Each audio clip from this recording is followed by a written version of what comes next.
That's significantly below, though, the 18% gain in the S&P. And joining us right now to talk about that and so much more is Bob Greifeld. He is formerly CEO of this very institution, the NASDAQ, and currently chairman of Virtu. He is also a CNBC contributor. He's out with a new book. It is called Market Mover, Lessons from a Decade of Change at the NASDAQ. A man who took so many of these former unicorns, if you will, or we didn't call them unicorns back in the day. We did not. But nonetheless, so you listen to that report, you look at what's happening in the market in the market right now.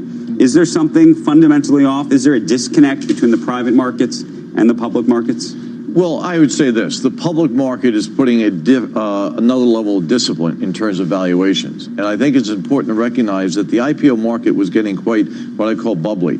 In a sense, it reminded me back of the dot-com era, when you had companies coming public where there was no known path to profitability, right? Not a path to profitability. Doesn't that, Joe, you'll remember this, sound like eyeballs. Remember back in the dot-com era, we talked about eyeballs, right? If you don't have a path to profitability, you're not much better than talking about eyeballs. All of these CEOs say we're the next Amazon. And they look at Amazon as this sort of holy grail example of a company who, at the time they went public, there was an argument about whether they'd ever be profitable. Right, yeah, but they had a clear path to get to profitability. They chose to continue to ratchet up the investment, but you could always get profitable. When I look at the WeWork's IPO, if the attempted IPO, if they said, we have this building in Manhattan, right? It's been leased for 5 years. Here's our profitability with this building. That's our path, right? We're going to do that 100 times over. That might have been a different outcome. We never heard that, right? So without a path to profitability, it's an eyeball talk. Right. Not going to work. Jay Clayton, chairman of the SEC, recently said in an interview we did at Delivering Alpha that the challenge or problem is that now the real reason people are going public is for liquidity. It's not for any other reason. And that effectively means that the public gets to be is holding the bag. Well, first of all, it was always a component of an IPO, but not necessarily the driving factor. Yeah, I would say that's just the wrong way to think, right? Okay. You're trying to build an institution over time, right? When you're running a company, whether it's public or private, you don't worry about the quarter or the year. You're trying to build this institution over a long period of time. So I hear about the timing of the IPO. The company's been private for too long. They've been private for a decade. It makes no sense to me. Nobody gets to participate. You're trying to build a company to exist for decades, right? When you time your IPO, should not matter. Right? You're there as a CEO, the board of directors, trying to build this company, do the right things, do well short term, but build it over the long term. But why are the valuations? Is Masa, for example, Masa Son at SoftBank is sort of, creating this perverse system around valuations? Why are the valuations in the private market so different? What happened to the discipline of these private market investors who were supposed to be, frankly, smarter than the public market? Well, they're going to have to answer for that, right? When we look at WeWork, that to me was the crescendo, and it was in some ways a parody of some of the hubris you see in the Valley with startups, right? When they talk about changing the world, they're trying to lease real estate. At the end of the day, you got to take away the hype, and you have to look at what is going to be the discounted cash flow of this business over a long period of time. Hard stop. It's ironic that you're mentioning, the reason to go public is liquidity. It's the liquidity and all the free money in the system that is fueling these bubbles in the private market. You have an entity like a SoftBank, you have these entities, in VC markets, and they're getting their money from wherever, pension plan, who have money to deploy, and they have to deploy it, and so they're forced to invest in these companies. Well, I wouldn't say they're forced to. You're forced to do the right thing for your investors over time. They would sit on a bunch of money instead. Yeah, I would do that, right? Instead of doing this. Yes, but I also would caution private company valuations are different than public company, right? There's an old phrase where I say, you name the terms, I'll give you a price. You give me a price, I'll give the terms. So these are negotiated deals. Right. This is not the same thing as buying common stock in the public market. Is the bell ringing, though, on the IPO market right now? Do you think that this WeWork situation is such a... When I started in 2003, we're living in the aftermath of the dot-com bubble bursting. How many IPOs we had in 2003? Essentially zero. Okay. Right? So we've raised over $50 billion this year. So let us keep it in context, right? The IPO market, that's alive, it's well, right? And it's functioning, right? Do we have some valuation mismatches? Of course we do. Do we have more than historically? I think so. but it's still a functioning market. So we shouldn't be sounding great alarm bells. But you're going to have to show a path. Post WeWorks, if you don't have a clear path to profitability, you're going to have a hard time coming public. If you're growing, you have a path, or you're profitable, you're going to do fine. Joe, no comment, Joe. No comment?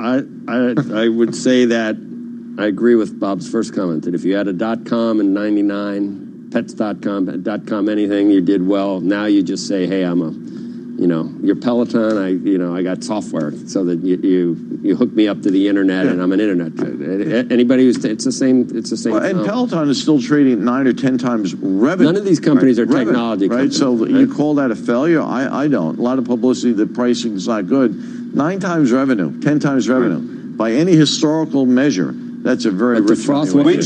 When should you measure the success of these stocks, by the way? A year out? 6 months out? I mean, this is sort of the existential question about all these things. Yeah, I think, but I always go back to the biotech, right, where sometimes you have to wait a decade for them to be successful. So it depends on the situation. You have to make sure you present it right to your investors, what the business plan is. Bob, thank you for coming in. My pleasure. We should tell you the book, again, is called Market Mover, Lessons from a Decade of Change at the NASDAQ. Thank you so very much. Thank you. Congratulations. Coming up, China trade negotiations set to get underway later this week. A preview of what is expected next, and take a look at the futures. We have improved the picture tremendously. We paired our losses by more than a half in the past couple of hours. Dow's looking to open down 61 points. S&P looking to lose 7 at the open. We'll be right back. Interactive Brokers charges the relaxing sound of fresh, cold running water. And you can have it in your kitchen with amazing savings on Samsung fridge freezers at Currys PC World, like the RB31 with its chilled water dispenser for only $399, or upgrade to the Samsung RS8000 American-style fridge freezer with water and ice dispenser. A huge 609 litres of storage space at just $1,049. How relaxing at Currys PC World. Energy rating A+. T's and C's apply. Did you know your favorite radio stations are in your pocket? Yes, the TuneIn app lets you listen to the same radio stations you pick up on your home or car radio anywhere you want. To see all the stations broadcasting in your area, find the local radio section on the home screen. Keep it local with TuneIn. Catch the latest news as it happens with MSNBC on TuneIn. From American politics to global events, when breaking news hits, you'll never miss a moment again. Search MSNBC on TuneIn to hear the latest. ESPN Radio and TuneIn just go hand in hand. Hi, this is Mel Kiper Jr. reminding you that all of your favorite ESPN radio shows and events are right here on TuneIn. Just search ESPN Radio to begin enjoying today.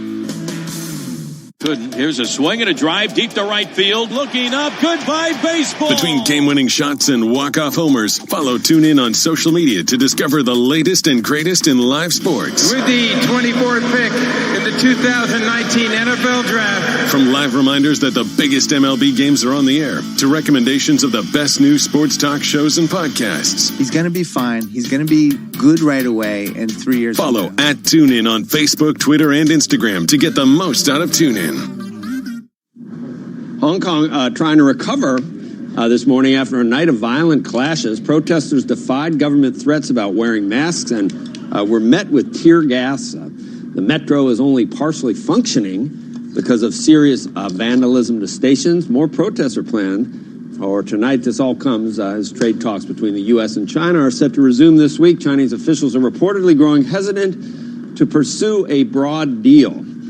We're joined now by Derek Scissors, American Enterprise Institute resident scholar and China Beige Book chief economist, and Bill Ryan, Chief Center for Strategic and International Studies, international business chair and former National Foreign Trade Council president. What is Bill, what does it look like now, the best that we can expect if China really has narrowed the scope of what they're going to be willing to even talk about?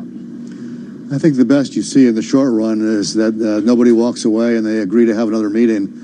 I don't expect huge progress at this one. I do think sometime in the next couple of months there will be some kind of an interim deal. Chinese agree to buy more stuff, agriculture mostly. They make some modest concession on intellectual property. The president gets himself off the consumer hook and agrees not to impose new tariffs. That kicks the can on all the major issues, but I don't think anybody's prepared to make any concessions right now on the major issues. Derek, where did the latest change in attack come from with China? Does it have anything to do with the what's happening with the president and Speaker Pelosi, do you think? I don't think so. I don't think the Chinese have been willing to make a broad deal for quite some time. We had one on the table in May. They blew it up. We've never really gotten back to it.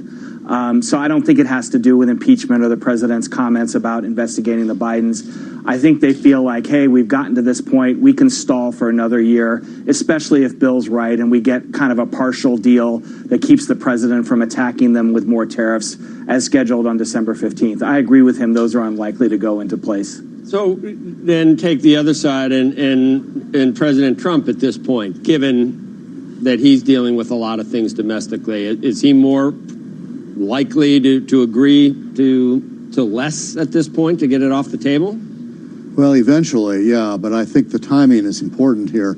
If he agrees to something too early, it'll be, whatever he's going to agree to is going to be less than what he wants, okay? And so if he agrees to something early, meaning early before the election, then it's got time to fall apart. Chinese noncompliance has got time to become obvious. The political success for him is to agree to something about a year from now so it doesn't fall apart before people vote. What that means, though, is he's got to keep things alive for the next year. And an interim agreement, that'll kick the can for a few months. Then he'll have to come up with something else. But, I think Derek is right. The Chinese are not prepared to do what we are demanding. They weren't prepared in May to do what we're demanding, and they're not prepared now. I think their only assessment of the president's current troubles can be is that he's in a weaker position now than he was in May. So what incentive do they have to do anything? Well, they could even say we're not going to buy soybeans at this point. Because if they leave, then it gets Trump off the political hook. It allows him to blame them for failure, and they expose themselves to further retaliation. Why do that? It's easier to talk. What do you make of the argument that Elizabeth Warren actually is going to hold a tougher line if she were to win? I yield to Derek on that one. Well, we haven't seen anything from the Democrats that's coherent on China. She wrote a piece on Hong Kong that really didn't say anything. I suppose you could say she's a trade protectionist like Trump and she cares more about human rights. But doesn't have a coherent position. Biden doesn't have a coherent position. So there's a lot of criticisms to be made of the president. I have plenty of them. But what we don't have on the other side is something that looks better. They agree. The Democrats all agree on two things on this. One, Trump's doing it wrong, without them explaining exactly what that means. And two, which I think is a good criticism, is that he's not building coalitions. And with China, you need friends. You can't succeed bilaterally. The president's mantra is everything has to be bilateral. With China, you need to gang up on them. And there's some history that suggests when it's everybody against them, you can have some success. They don't like to be the outlier. When it's one-on-one, you get where we are now. Even if they had a coalition, though, Derek, would a coalition be able to force the Chinese to make substantial changes to their industrial policy or to get rid of subsidies for their state-owned enterprises? These are fundamental issues with the Chinese economy. They just came off their 70th anniversary of the PRC. It doesn't seem like they would be in a position to say, you know what, we'll give in and we'll change the way we do things. No, they're not going to do that. Coalition or no coalition. I don't think it helps to antagonize our friends and allies as we might do with the autos dispute with Europe next month. But it isn't going to get the Chinese to change industrial policy. That's a multi-year process where people are already complaining about the cost of the American economy of tariffs that only became serious a few months ago. If you want the Chinese to change industrial policy, we're talking about 2022, 2023. I was wondering, 5 years from now, there's still going to be IP theft and everything, and I guess probably it's tough to get into. Anyway, Bill, Derek, thank you. I hear the music. We got to run. We'll see you later. Thanks. Thank you. Coming up, former Council of Economic Advisors Chair Glenn Hubbard joins us to discuss the Trump economy, China taxes, and more. Squawk Box will be right back.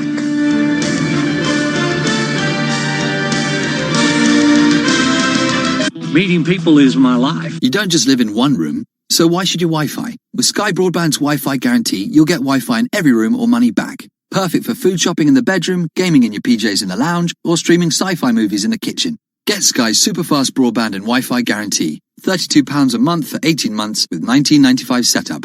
Click on the banner now. Sky Fibre errors, Sky Kit required. Refund on boost component of subscription paid during current minimum term up to date of claim. Minimum 3 megabits per second or money back. Prices may change during minimum term. See sky.com/guarantee. Otto Sergey now checks for better energy deals so you don't have to. Meaning we can all sit back and relax. Can't we, Sergey? Sergey? Hey? What? Tell the people that we can sit back and relax. Oh, we can sit back and relax. Oh, don't waste energy worrying about energy. Automate it with Otto Sergey. Compare the market. Keep life simple.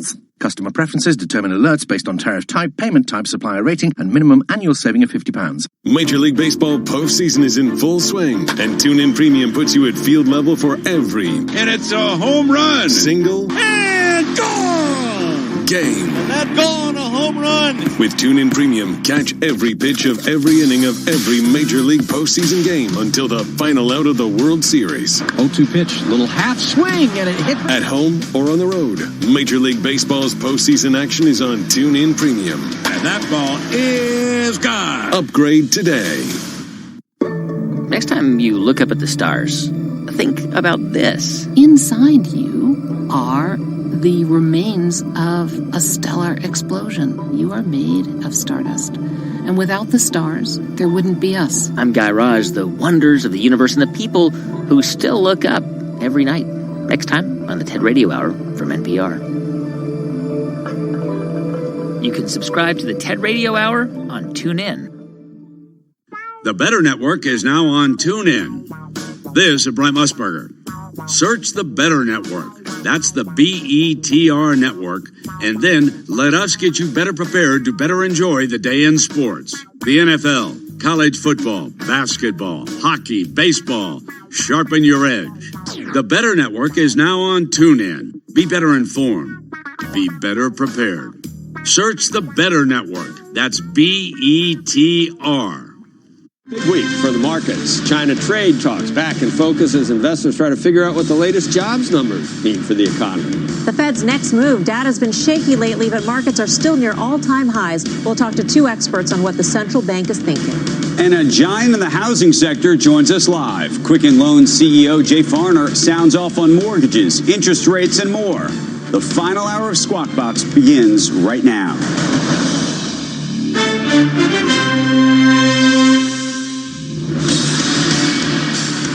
Live from the most powerful city in the world, New York, this is Squawk Box.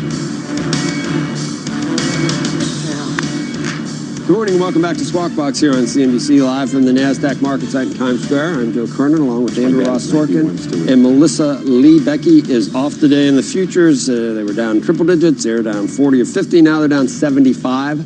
On the Dow, that is. The NASDAQ indicated down 25 and change 26. S&P down 8.5 or so. Treasury yields have dropped in recent sessions. The 10-year now 1.53.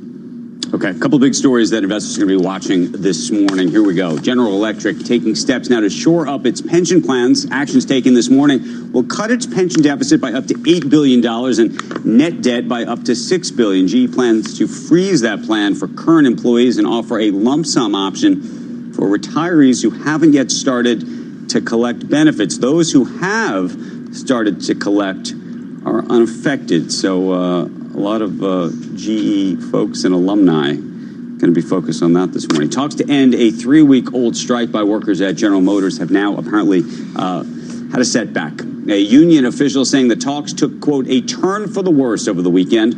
Although the two sides are still talking, the UAW says that GM made an offer over the weekend that was the same as the one previously rejected. Now, GM says it continues to negotiate in good faith. And it continues to be a difficult time for this year's IPOs. Many high-profile companies have seen those stocks slide after their debuts. So overall, companies that have gone public this year are trading about 5% above their IPO prices. That's maybe the good news, according to some data from Dealogic. The S&P 500, though, and life is relative, by comparison, is up 18% year to date. Goldman Sachs says IPO stock performance this year is the worst it's been since 1995. I don't love the S&P 500 year-to-date kind of metric right now, because if you just did if you just did the last 12 months, it would be a different story. Versus up 18 points. Yes, exactly. So people say, oh, look, the IPOs are up 5% compared to year to date, rather than if you go 12 months. I mean, even just pick out, if you go 11 months, by the way. That's fair. The Friday jobs report threw the Fed into focus once again, with expectations that Jay Powell will ride to the rescue. But would that be enough? And would it do any good? Senior economics reporter Steve Leisman is here with more. Steve. Melissa, good morning. Confidence in Fed rate cuts is rising among Wall Street economists as confidence is falling in the outlook for the economy. UBS writes over the weekend, the stall we forecast is showing up sooner than we expected. The Fed is moving from a mid-cycle adjustment to a cutting cycle. Over at Oxford, they wrote, faced with the reality of a deepening manufacturing recession, a weakening domestic economy, a cooling labor market, low inflation, and the risk of tightening financial conditions, the Fed will have no choice but to implement 2 additional rate cuts before year-end to keep the economy, quote, in a good place. But will a divided Fed deliver as much stimulus as these and other economists hope? Take a look at what they've said so far and where they place on the spectrum in our Making the Cut graphic here. Esther George over the weekend, Eric Rosengren to me on Friday. Eric was a little bit more dovish than he had been, but still seemed to lean against rate cuts. There's the powerful middle there, led by Powell, the chairman, and he'll bring along all of the Fed governors to vote with him, and we'll listen to him carefully on Tuesday. Kaplan, Daly, Barkin, all open to a cut, not necessarily leaning that way. And there's Kashkari and Bullard saying cut now, cut more now, cut a lot now, 50 basis points. Several speeches and data points to come this week that could lead us to a different view on the outlook. If you take a look, we've got the PPI. Becky's not here to say that. She really enjoys saying that. And then Powell and Evans on Tuesday, the Fed minutes on Wednesday, CPI on Thursday. And I usually wouldn't put this up, but import prices now, given what's going on with the tariffs, all this stuff, it's a consequential thing. And then Kashkari and Rosengren again on Friday. Put it all together into one basket, come up with a single number, 74% chance of an October rate cut and 41% for December. These numbers seem about right to me, depending on what Powell says tomorrow. I think really leaning towards that cut and really up in the air for a second, or it wouldn't be a fourth cut this year, in December. I think that is up in the air depending on the data and depending upon how the outlook changes. All right, Steve, for more reaction to Steve's report, jobs report, what we can expect from the Fed later this month, let's bring in our guest, Jason Furman, Harvard Kennedy School professor, former Council of Economic Advisors chairman, and Glenn Hubbard, Columbia Business School professor and also a former Council of Economic Advisors chairman. Glenn, I'll start with you. I mean, we've got 3.5% unemployment. The amount of jobs that we're getting, maybe it's slowing a little bit, but so's the available workforce that where they're trying to pick from. We got some wage gains. Why are we thinking about cutting rates 50 basis points? Why is it so urgent right now? Is the manufacturing recession front and center and it's skewing our view of the entire economy? What is it? Well, I think you're putting your finger on the Fed's dilemma. The economy is in a good place in terms of the job market. But remember, the job market is a lagging indicator. The economy should grow about 2% plus in 19, a little less than 2% in 20. And the Fed may well want an insurance policy. Remember, inflation is not yet up to the Fed's goals. So I think it's a close call, but I expect them to cut. Jason, what's your view? Is it the manufacturing slowdown, whether it's tariff related or whatever's causing it? Is that why we feel so dismal at 3.5% unemployment? Look, I mostly agree with Glenn. I don't think these data are screaming out that this economy desperately needs a cut. A lot of this slowing is natural and to be expected as an economy, reaches its potential, and its potential growth is slower. Labor growth is slower.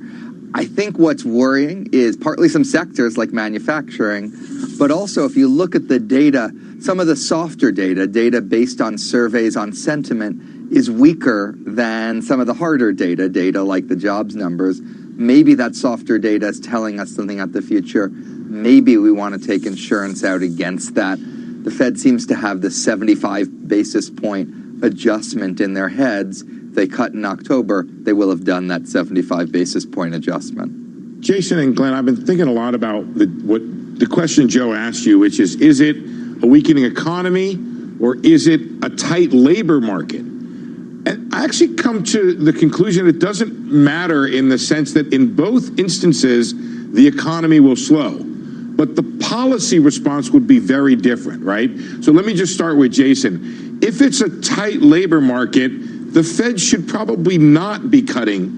A tight labor market explaining why jobs are weakening, job growth is weakening. The Fed should not be cutting into this scenario. But if it's a weakening economy and we're off the track of aggregate demand where it ought to be, then the Fed cuts rates in that scenario.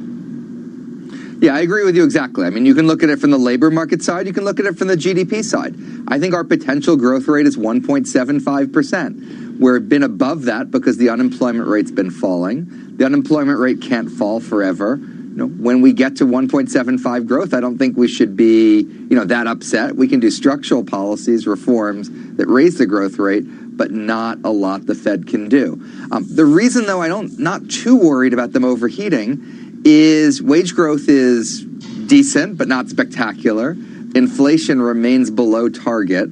So while I think this is mostly a tight labor market, the costs of being wrong right now, cutting rates right now, don't seem to be that high. The upside might be pretty high in terms of helping this economy along even more. So, Glenn, it's a lagging indicator, and we say that a lot. So we wouldn't know what's coming from the 3.5%. Right? Something could be right in front of us. Repo, something. I don't know. I'm scared.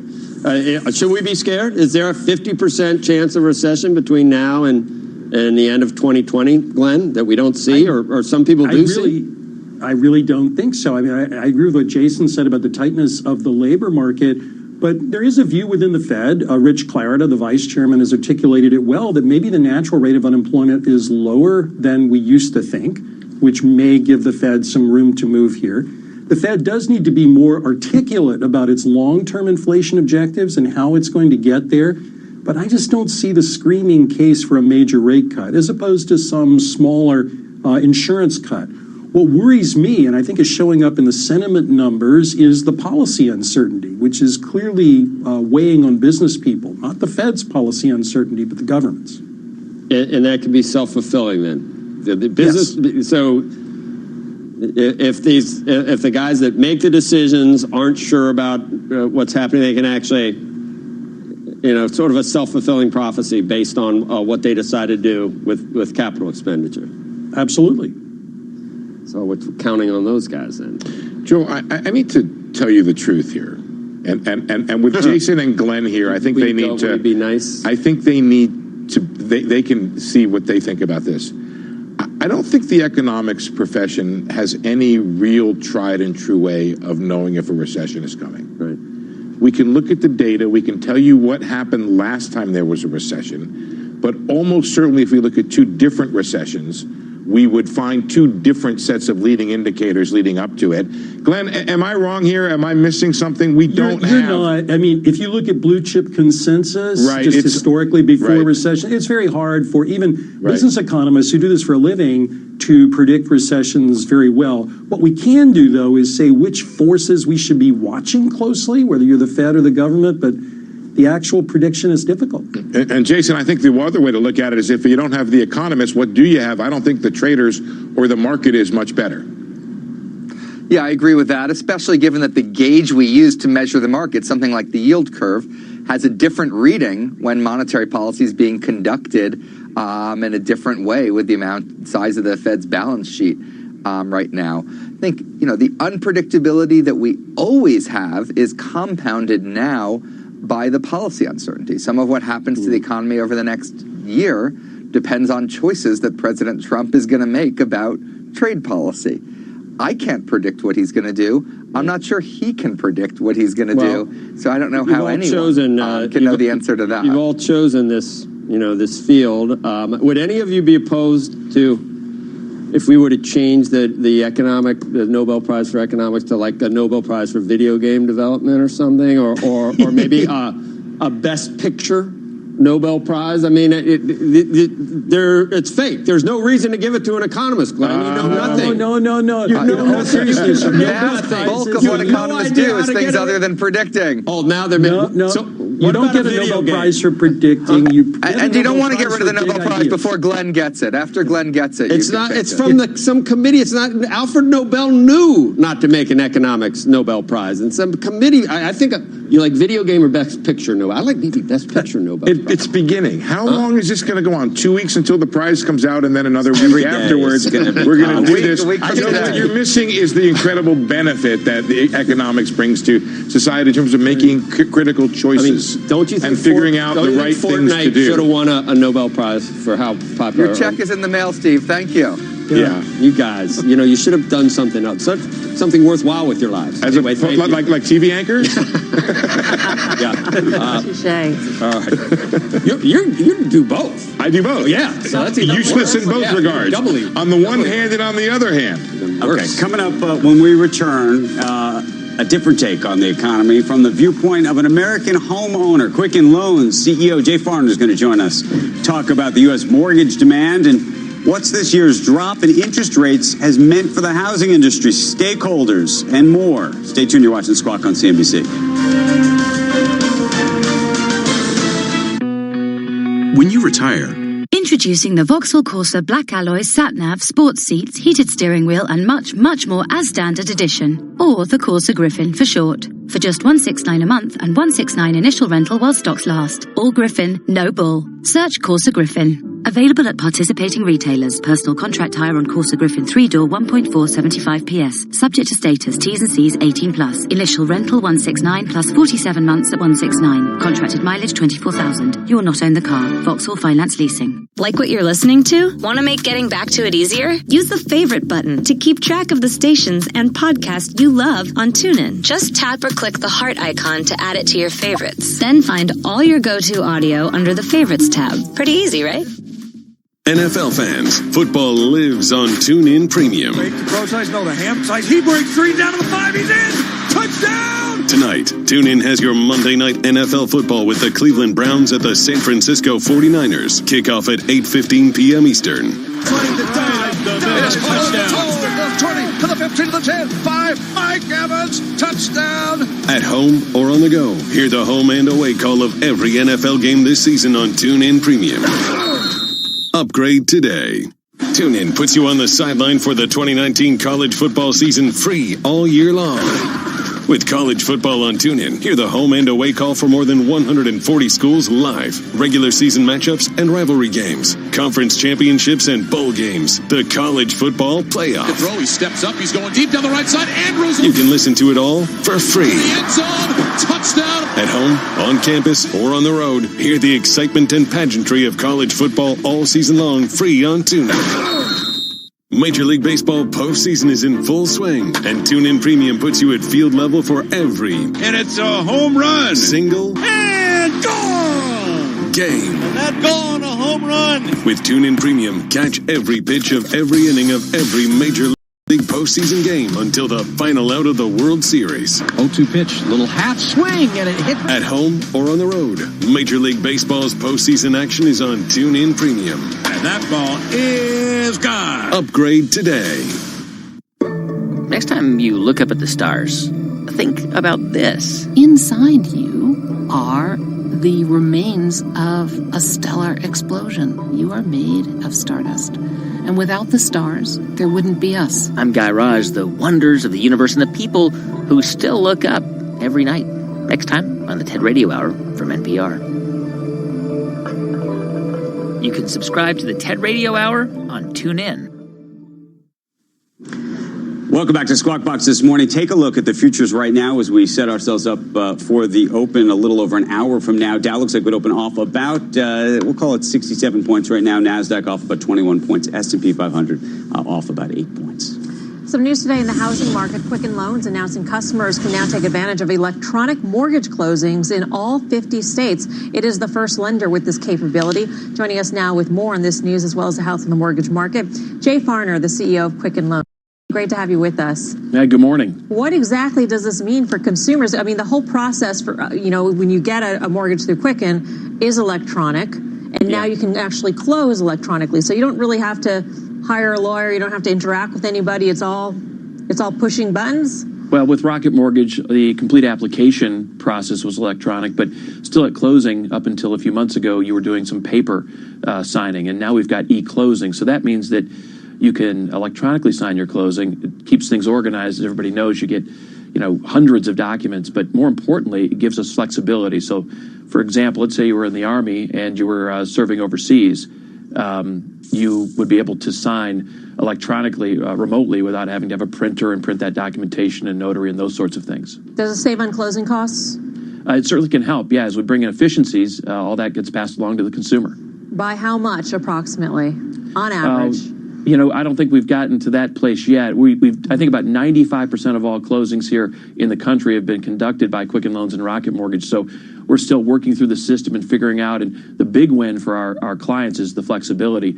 If you're purchasing a home and a date changes and you need to close in 2 or 3 hours, all of a sudden we can upload those documents and get that closed for you. So it's really a very focused on a convenience play at this point in time. But like I said, when you do that, eventually the economics trickle through as well.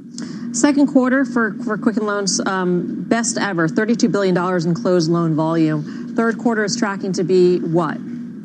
Even more. We'll have our best quarter ever, approaching $40 billion in closed loan volume, and applications are continuing to increase. So it's been a great year here at Quicken Loans, and I was listening to the earlier commentary. It's interesting to watch the perspective on interest rates when we see, from our end, we see a lot of real positive indicators for the economy. When you see interest rates go down, when you see, for instance, the 10-year yield go to 1.5, plus percent or so, how much do mortgage rates tend to come down? And at what point do you say, you know what, we're at a point now where customers are going to come flooding back in to look at refinancings or even purchases? Well, as you know, most of our clients are focused on a 30-year fixed-rate mortgage, so it's a bit different, but it's related. And really, where we are today is probably where we see a lot of client interest. I don't see interest rates changing significantly from this point, and they don't have to make sense. I'd say most of the folks out there today should think about getting a refinance because these rates are now at historic lows. And in fact, we're actually seeing the purchase market pick up. September was a very, very strong month for us from a purchase perspective, and I think interest rates help that as well. When you take a look at how many people had already refinanced, Jay, I mean, there is an argument to be made that people who have refinanced, they've refinanced, and rates would have to go substantially lower for them to make it worth their while, worth the cost of closing, et cetera, to actually refinance once again. Have we reached that point? No, when you think about the American and the thing that they're going through in life between paying for college for their children, remodeling their home, moving to a new home. Although people secure low interest rates and have been doing that for quite some time, there are so many changes that occur. We're talking to clients who are thinking about their overall financial picture and leveraging low mortgage rates to benefit it. So in all my years now, almost a quarter century of doing this, I've never seen a situation where we just get to an end where there's no benefit left. And with rates this low, even people who took advantage of great rates years ago are now doing it again. What are you seeing in the housing market, Jay? I mean, we feel strong about the housing market. My personal opinion is I think the Fed should be thinking twice before entertaining another rate cut. I know that purchases typically lag some of the other indicators, but like I mentioned, September for us, purchase applications were great. And so, the housing market seems very, very strong. We're noticing that our home value, as we measure by appraisal, is still coming in a tad bit higher than how consumers perceive the perspective of the value of their home. So that's a good indicator. So, all things are firing on all cylinders right now from our viewpoint. Are you seeing any issues in particular states, particularly the high tax states, the ones on the East Coast, ones on the West Coast? Yeah, last time I was on, I got the same question. And no, we haven't seen that at this point in time. I think you referenced unemployment or lack of unemployment. And so, watching that at some point in time, it affects the employer, and that can trickle down. And that is something that we're keeping a close eye on. But we've seen no effect really from taxes as it affects home ownership. Do you think mortgage rates are going to go lower? And I asked you that because if it's a coin toss, Jay, there's some thought that if mortgage rates look like they're going to climb, it could incent people to come off the sidelines. But if the answer that you give me is maybe they'll go lower, I would think that would sort of remove the pressure from people to actually make a move. This is the way I always think about it. There is no harm in exploring your opportunities and in taking advantage of a low interest rate. In today's mortgage market, there are no prepayment penalties. You reference cost, but in many cases, there are low or no cost options. And so we don't know what the interest rates will do. They could go up, they could go down. But if it makes sense, you should lock in today, get your low interest rate, and then if by chance they drop another half point in the next 90, 120, 6 months, well, you can always refinance again. So, for me, I like to play the safe bet. And if that means saving money right now, then now's the time to do it. Just curious, Jay, do you have a mortgage yourself? And what rate? What rate is it? Well, that is a great question, and I'm an adjustable rate type individual. Okay. So, but I'm in the business, so I have some more comfort, I suppose, in how those mortgage programs work than others. What kind of rate do you have? Well, something lower than we've got today, but I'm still looking and seeing what's out there right now to see if there's an opportunity to take advantage of the housing market, quite honestly, not just interest rates, but real estate. And I'm watching the real estate market very closely as well. All right, Jay, great speaking with you. Thank you. He's got a special rate. Thanks for having me. Don't push him. He's I got a was special trying to rate. get to that, but you wanted to stay low, so I know it's fair. We all have special rates where they are right now. I think maybe a Nobel Prize for technology. I think that's fair. I think they're... Listen, he died before... He didn't even make it to the 20th century, okay? Alfred Nobel. What about for I'll talk to you. What about for the... he looks down. He's not in. What about for the iPhone? That should win a Nobel. How about a Model S? But I think Elon should win a Nobel Prize for that. What about Satoshi? What about for Bitcoin? What about a Nobel Prize for developing Bitcoin? I think there are plenty of AI all these. I mean, does anyone? Sure. Have you ever read what you win an economics Nobel Prize for? The minutia involved in you know what I'm saying? I do. Don't you think the Model S should win a Nobel? Why don't you, in parallel with the Nobel Prize, issue your own award? Why don't you issue the Kernan? For the Kernan Prize. For technology. You have to bequeath. You have to set up a bequeath some. I just think it's a waste to do it on some survey. I don't know. Maybe Leishman should win for the All-American Survey. That's an idea. Coming up, the co-founder of Alibaba sounds off on the protests in Hong Kong and draws one of the big four American sports leagues into some controversy. We're going to talk about the impact for one of the most powerful U.S. brands outside America when Squawk Box comes right back. This is the relaxing sound of fresh, cold running water. And you can have it in your kitchen with amazing savings on Samsung fridge freezers at Currys PC World, like the RB31 with its chilled water dispenser for only $399, or upgrade to the Samsung RS8000 American-style fridge freezer with water and ice dispenser. A huge 609 litres of storage space at just $1,049. How relaxing at Currys PC World. Energy rating A+. T's and C's apply. You're 169 in the queue. I proposed on the 169. She got for the next stop.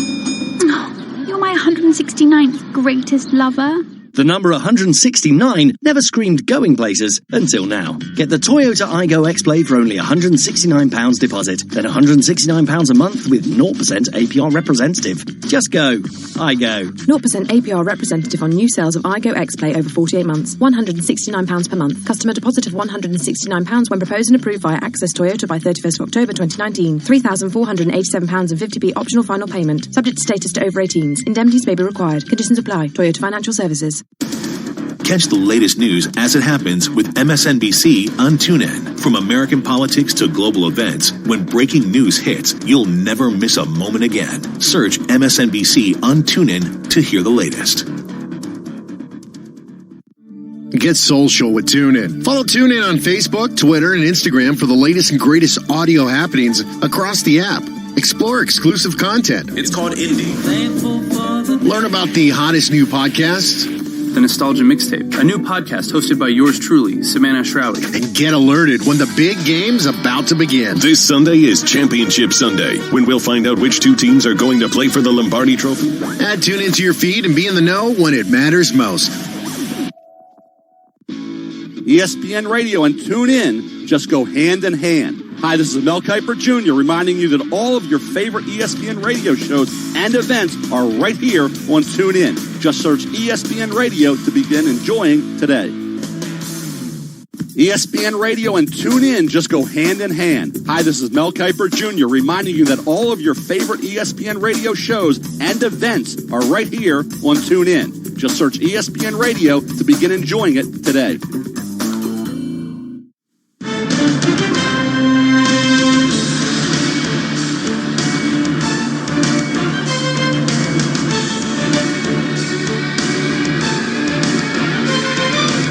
Welcome back to Squawk Box this morning. Take a look at futures about an hour before the open right now. We are looking in the red.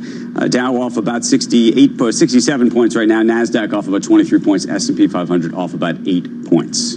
Making headlines, Sonos has quietly launched a new subscription service for its high-end connected speakers. The Verge reports the Sonos Flex plans range from about $16 a month to $55 a month and can be canceled at any time. Speakers are available in black or white and will automatically be replaced as new models are released. The service is currently just being tested in the Netherlands, but could be expanded worldwide if successful.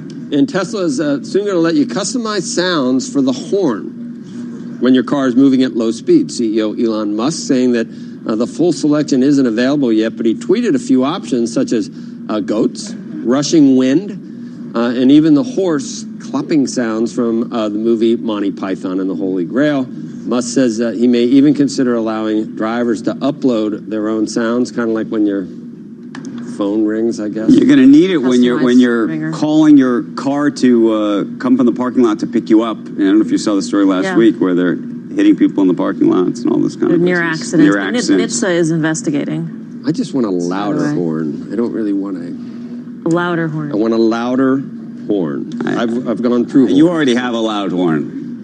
I want a louder horn. I know about that horn. I want a louder horn. And I like it when there's more than... If you ever notice if your horn, if there's two of them normally, and it's together, they make that sound of a horn. And when one breaks, and you just have the other one, then you have like a mono horn. Very uneven. People don't even pay attention. They don't even move. I think you should.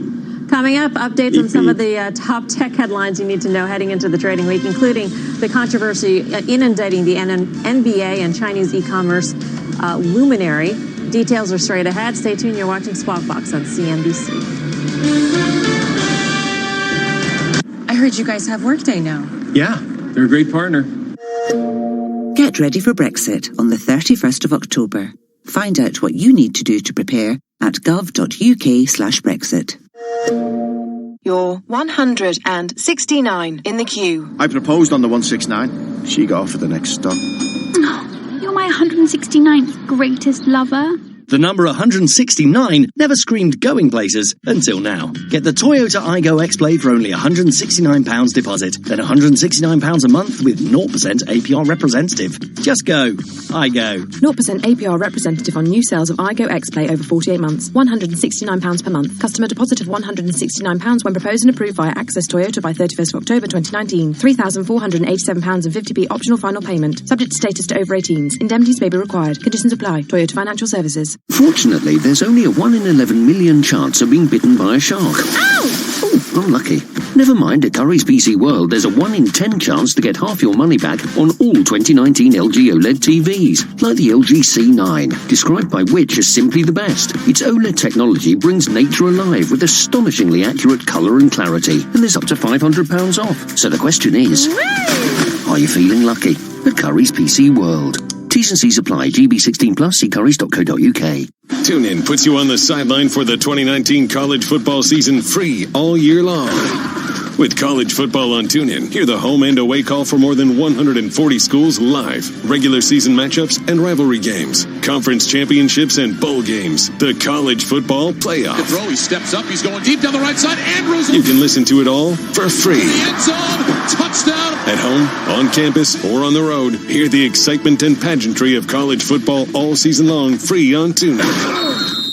Major League Baseball postseason is in full swing, and TuneIn Premium puts you at field level for every... And it's a home run. Single... And gone! game. That gone, a home run. With TuneIn Premium, catch every pitch of every inning of every Major League postseason game until the final out of the World Series. 0-2 pitch, little half swing, and it hit. At home or on the road, Major League Baseball's postseason action is on TuneIn Premium. And that ball is gone. Upgrade today. Next time you look up at the stars, think about this. Inside you are the remains of a stellar explosion. You are made of stardust. And without the stars, there wouldn't be us. I'm Guy Raz, the wonders of the universe and the people who still look up every night. Next time on the TED Radio Hour from NPR. You can subscribe to the TED Radio Hour on TuneIn.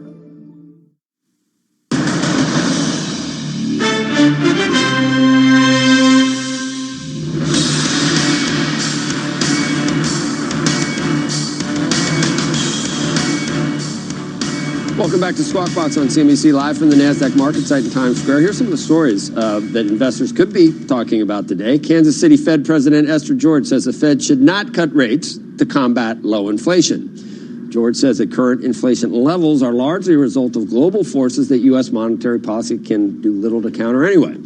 She also feels concern about low inflation rates are unnecessary and that the U.S. economy is in her words, a good place. Shares of Uber are higher in pre-market trading. The stock was upgraded to buy from neutral at Citigroup, which sees a positive shift in sentiment by Wall Street surrounding the company's core ride-hailing business.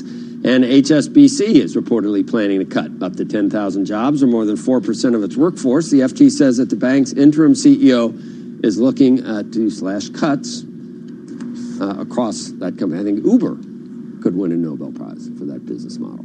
You think Changed so? everyone, don't you think? It changed So it doesn't have everybody's... a path to profitability, but it could have a Nobel Prize. Yes, for how it has changed the way we live. Okay. Meantime, let's talk about tech, sports, geopolitics, all of it coming together this morning. Alibaba's co-founder and Brooklyn Nets owner Joe Tsai weighing in on a tweet by the general manager of the Houston Rockets in which GM Daryl Morey showed support for Hong Kong protesters. Morey's tweet has now been deleted, but some Chinese brands withdrew support for the Rockets, and the NBA has been thrust into an international freedom of speech debate. Several hours ago, Tsai then posted an open letter, it's a long one, but worth a read, to NBA fans on his Facebook page saying he felt compelled to speak out and that supporting what he called a separatist movement in Chinese territory amounted to a third-rail issue in China. Meanwhile, the NBA released its own statement yesterday saying any offense to Chinese basketball fans was regrettable. Joining us right now to talk about this and so much more going on this morning is Ed Lee, New York Times media reporter and CNBC contributor. Nilay Patel is also here, editor-in-chief at The Verge. Good morning to both of you. Morning. What do you make? So you look at the Joe Tsai statement this morning, and I have to think that somebody in China called him and said, you need to, right? I mean, how does this happen? So, when I was at my last job, when I was managing at Recode, we have these events, and Joe Tsai showed up at one of our events, and I met him for about 10 minutes in the green room. A very, very articulate, very smart, very savvy person. So I'm going to have to agree with you that there's a very good chance that, someone in Beijing gave him a ring and said, hey, you need to say something. Because if you read his Facebook post,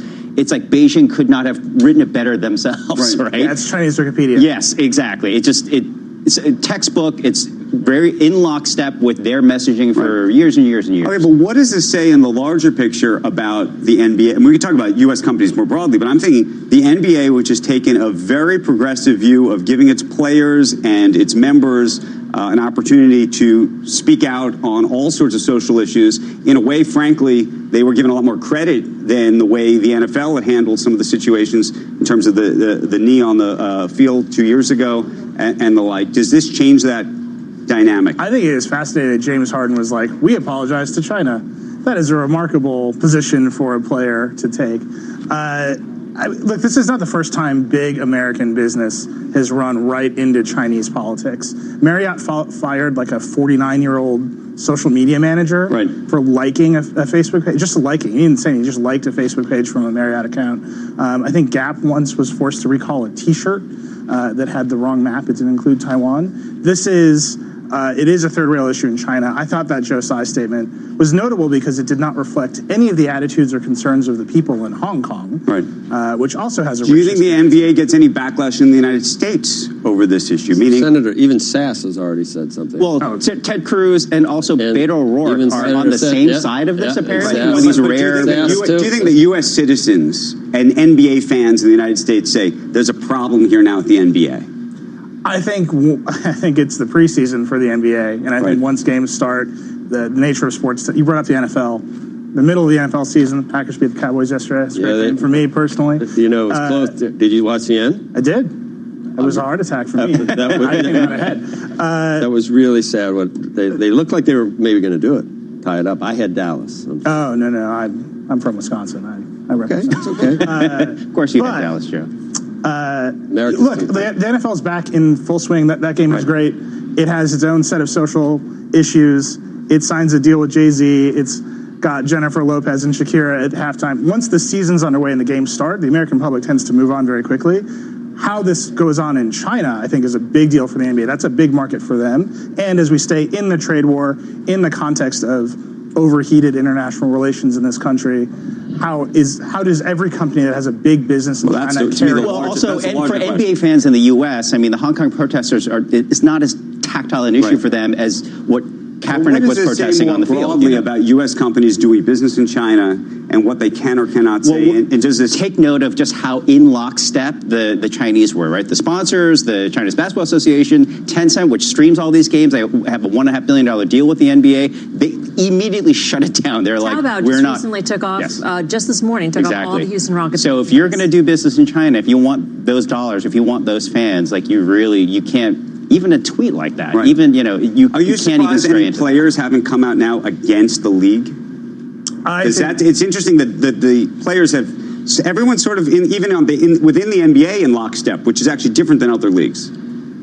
I think there's so much money to be made in China, even for the players, that eventually that rift is going to be formed, right? You're still looking at endorsement deals. You're still looking at sponsorship deals. You're still looking at being the face of the entire organization in another country that survives in a media ecosystem and a financial ecosystem that is controlled by the government. And in the offseason, these guys, they spend a lot of their time in China, promoting the brand, promoting, themselves, promoting the sport. So for them, it's tactile. They can criticize, our government and stuff.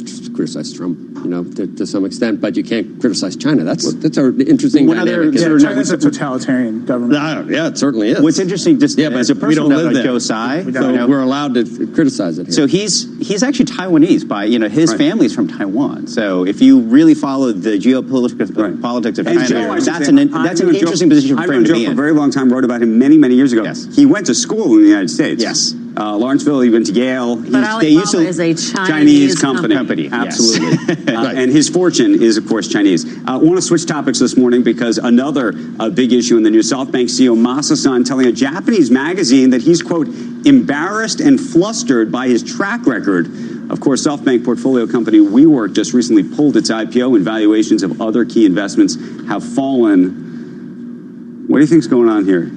Well, I think with the SoftBank funds, the Vision Fund, the structure of those funds are tough for him, right? There's a huge cash component where he's got to guarantee a good portion of that in annual, basically equivalent of dividends. So he's basically saying, look, I kind of screwed this one up, maybe. I need to get more. What do you think happens to this next big fund? Because that's, to me, there's two big issues here. One is the second fund of $100 billion. Which he can't quite get to. Can he get that money? And two, if Masa-san gets out of the market, if effectively Masa-san doesn't have the same influence that he had before, do valuations across the board in the Valley and elsewhere come in?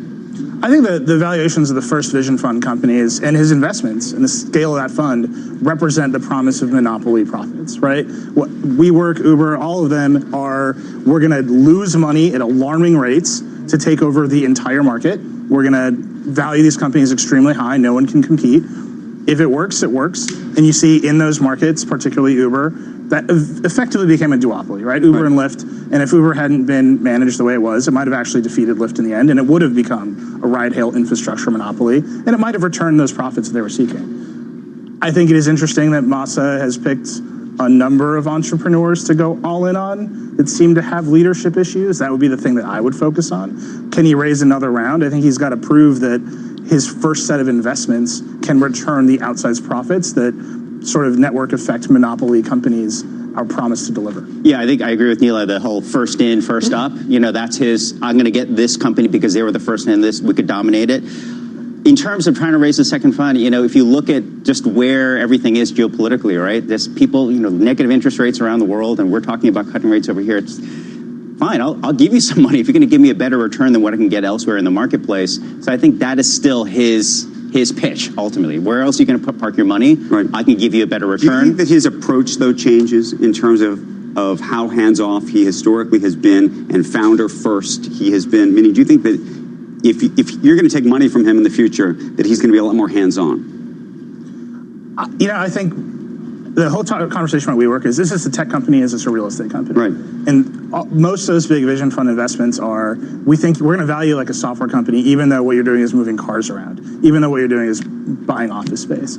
I think you got to really evaluate whether your investments are going to return software-sized margins or IRL margins. I guess the question though, that I'm putting to you is maybe slightly different, which is, if Masasan's going to make future investments in other companies, do founders say, I can't take your money because you're going to behead me in a year because from now? Because he's going to want to take more of a hands-on, more aggressive. Right. What happened, by the way, like Benchmark, obviously, with Travis Kalanick taking him out?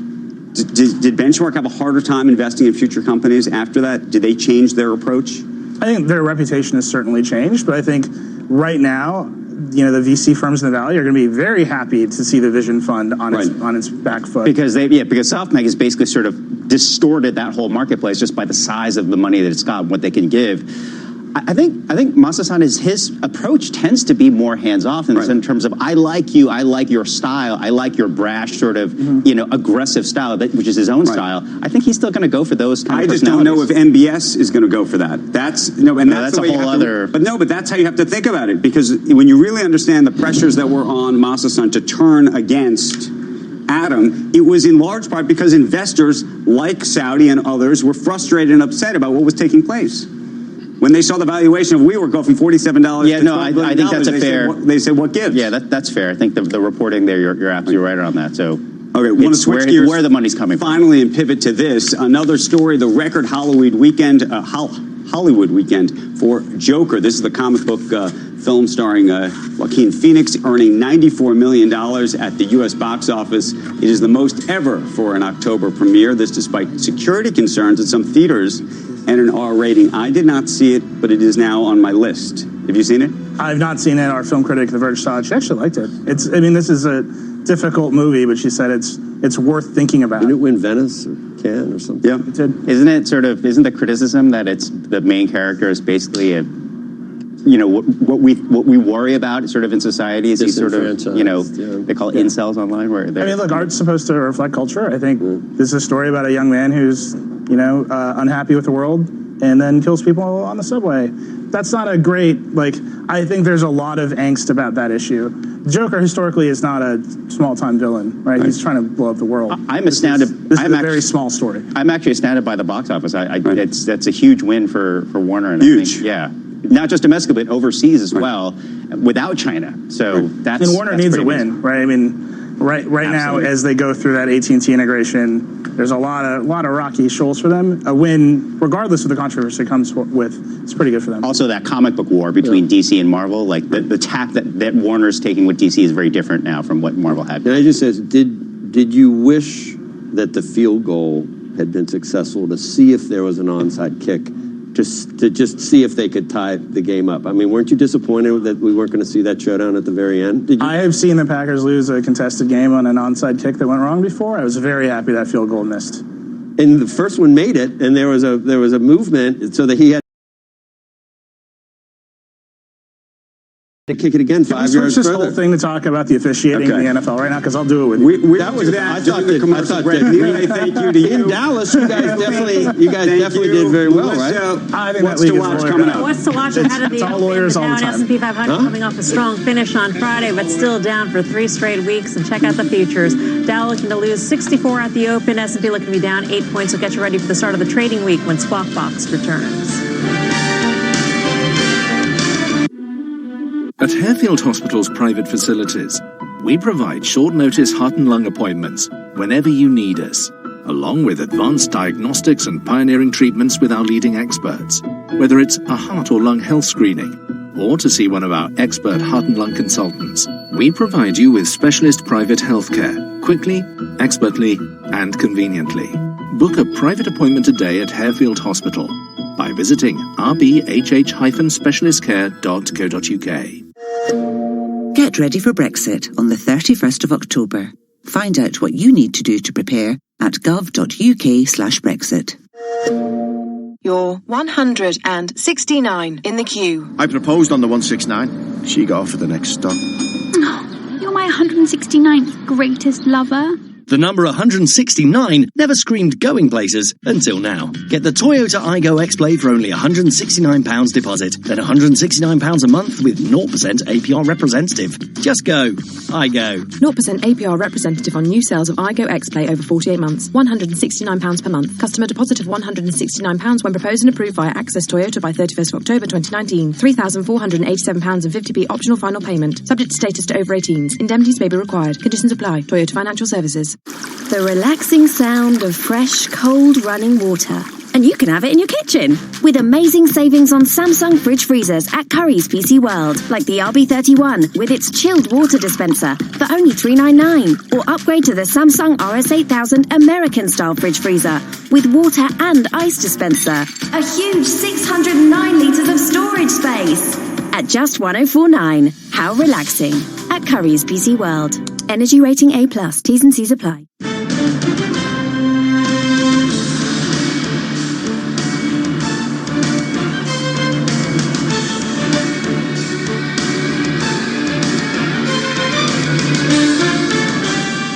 Welcome back to Squawk Box. ConocoPhillips is raising its quarterly dividend by 38% to 42 cents a share. The oil giant also expects to repurchase $3 billion worth of shares in 2020. Conoco says it is committed to returning more than 30% of cash from operations annually through dividends and buybacks. That stock is up 1.7% pre-market. We are under an hour till the opening bell on Wall Street. Let's take a look at what you should be watching the coming trading week. For that, we're joined by Stephen Whiting, Chief Investment Strategist at Citi Private Bank, and CNBC Senior Markets Commentator Mike Santoli. Mike, I'll start with you. It was a really interesting end to the week because we basically almost completely erased what happened in the first 4 days of the week. We did. So from Thursday morning, especially through the end of Friday, obviously, I think economic sentiment just got too sour, and then it wasn't prepared for a roughly on target couple of reports. I think the question today is, are we going to see that sort of late Friday levitation challenge a little bit? And I think that's a very modest move this morning so far in the futures. Treasury yields up slightly, but not really budging much off their lows. So I do think we're still in that same game of figuring out exactly how negative people got in terms of leaning toward negative news for the economy and whether that was true, whether that really holds true. Trade deal, I don't think anything great is priced in, but I think the street has kind of quit handicapping it on a short-term basis. Right. Stephen, where do you stand overall in your portfolio allocation? You're underweight now bonds, yes, but you're moving away from defensive. So what does that mean? So we spent about a month and a half going from overweight fixed income, underweight equities, back in the direction of a more risk-taking profile. Now, at the moment, we're at neutral in equities. We have an overweight in gold, a little bit of overweight in cash. But the issue is we got global bond yields down to all-time record lows, 1.5%, including emerging markets, including high-yield bonds. And I think that what we've seen out of the data, as Mike just said, below consensus data through the week. This will be the weakest quarterly earnings season that we have of the year, but we haven't broken the expansion completely. And the ability to come back from it in 2020, I think, is a little bit under-recognized. And so I think the good chance here that we have mild gains, not 11% consensus EPS, you might as well say up 111, but the ability to hold this together, to absorb this industrial recession around the world, and have it just outlast and recover in 2020. I think the prospect of that is reasonable, and relative valuations are telling us that we can do this now. So when you say you're moving away from defensives, which sectors did you move away from, and which did you put a little bit more money towards? Well, for example, a little down a bit in staples, a little bit up in discretionary. Cyclical industries in general, companies that are able to increase dividends, that pay well above bond yields, and are not bond equivalents, that are not utilities trading at tech stock style valuations, but those that consistently raise dividends look fabulous relative to this bond market. Yeah. And in the U.S. bond market, again, we still have an overweight, but globally we're underweight. And even in the United States, these are going to be relatively stretched bond valuations at a certain point. In terms of what happened last week, Mike, I thought it was interesting that, we had this powerful value trade going on. And by the end of the week, it was clear that, for instance, banks, which had benefited tremendously from that value trade, they still were just, at the mercy of yields. So they were. Oh, Friday perked up a little bit. You've had this kind of steepening of the yield curve in a way that you don't necessarily want, but short-term yields going down more. But, I think right now I have to be agnostic as to whether we saw a real style shift. It was a real dramatic repositioning toward value, but it has not really been something that's carried through. I think the large growth stocks, it's hard to see a scenario where the overall market really performs well and kind of gets back toward its highs, and it's just on the back of, energy, financials, and beaten down retail and auto stocks. It just doesn't really work that way. Mathematically, it can't really work that way. Mathematically, it doesn't work that way. It just doesn't seem like we're at that part of the cycle for that. Yeah. Well, look, shares are up 2% from this time a year ago. Bond returns have been, last I checked, 11% higher than a year ago. This has not been a marketplace where we have had a deep undershoot. It's not 2016. It's not the fourth quarter of 2018, where we clearly had tremendous opportunity to see a rally and be far overweight in equities, expect 20% type rebounds. It's not like that. It's very frustrating, in fact, that markets appear roughly in line with this fundamental story where the base case is we eke out some gains. That's why, again, we're focusing in on quality, on higher bond ratings, the ability to pay a rising income, tangible returns now. And again, it's not to say that we won't get some improvement. Again, it's some of the beaten down, IT names that always come back if their fundamentals are intact. But this is really a time, again, for us to, shift gradually. And in this case, I think a little less defensive because the consensus has gone very remarkably defensive. All right, Stephen, thank you. Stephen Whiting of Citi and Mike Santoli. All right, let's get down to the New York Stock Exchange. Jim Cramer joins us now. You must have, you love playing the Jets, don't you, Jim? Wow. I felt bad for that quarterback fall. The Summit Hilltoppers have a good quarterback. Second. What should we make of the action today? The market was down based on the latest China scuttlebutt, Jim. The big day on Friday, giving back a little today, but where are we on that front, do you think? Well, I think that Larry Kudlow laid out what a very optimistic, let's say, statement about how the talks are going to go. But then the pushback is obviously that would not be in keeping with what the president seems to be going for, which is a wholesale change. And the Chinese came out and said, listen, there'll be no wholesale change. I guess they're going back with the same program of we can buy off the United States with some soybean buys. That's not going to happen. I mean, Frank Collins out there in the Midwest this morning doing some terrific work reporting. And it's not about John Deere anymore. It's not about tractor orders and combine. So I really feel that what's happened is that we're on two different tracks. The Chinese track is to put in some ag buys, and we're looking for fundamental change. So I don't see how there can be a deal.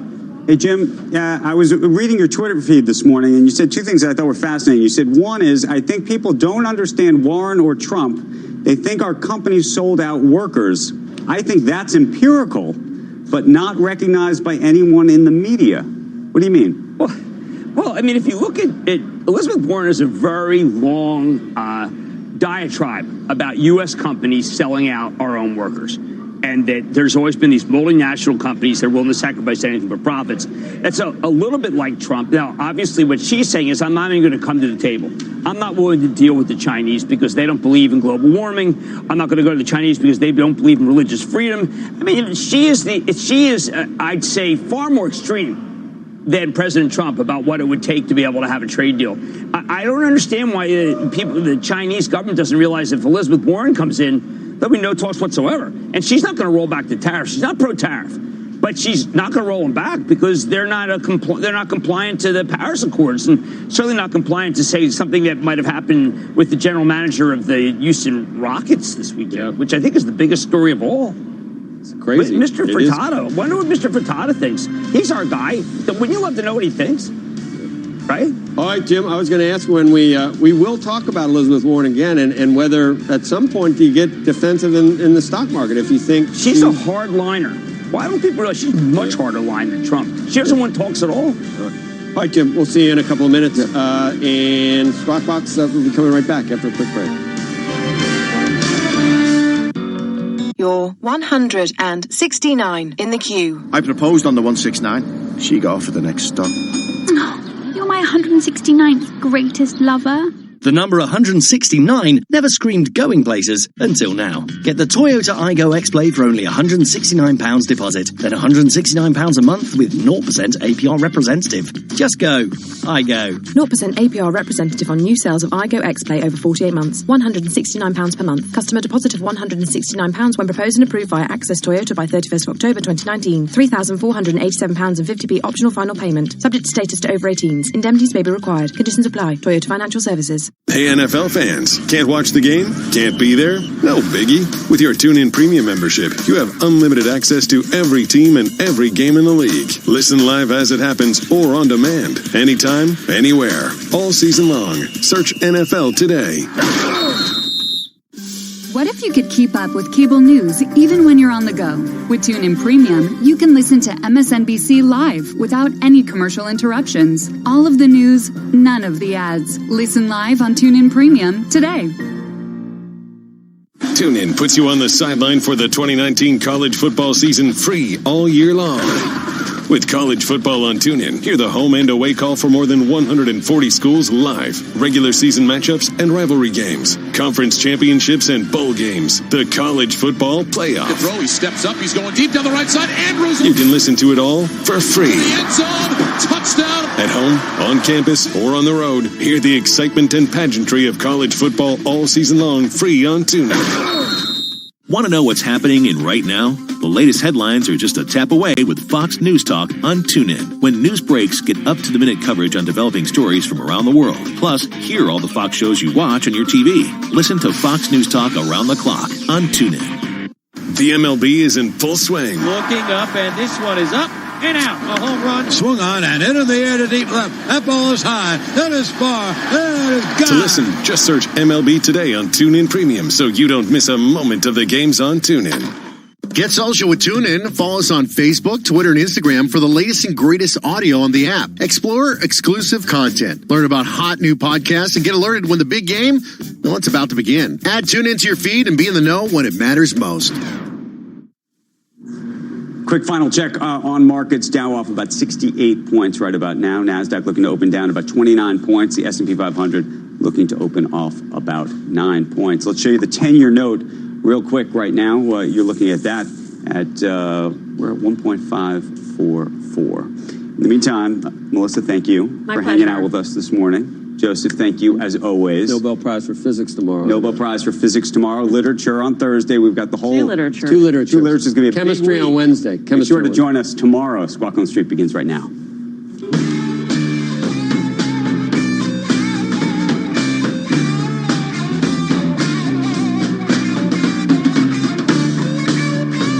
Welcome to Squawk on the Street. I'm Carl Keaton here with Jim Cramer, David Faber at the New York Stock Exchange. Futures red as the bulls try to snap a 3-week slide for the Dow and the S&P. Trade's going to dominate the headlines as talks begin this week. Throw in 11 Fed speakers, some inflation data, Fed minutes, and, of course, a trickle of earnings. Europe is green, 10-year 154. Our roadmap begins with China trade concerns, with talks set to resume. Reports that a broad deal could be off the table. Stocks set to open lower. Plus underperforming a status check on the now not so hot IPO market.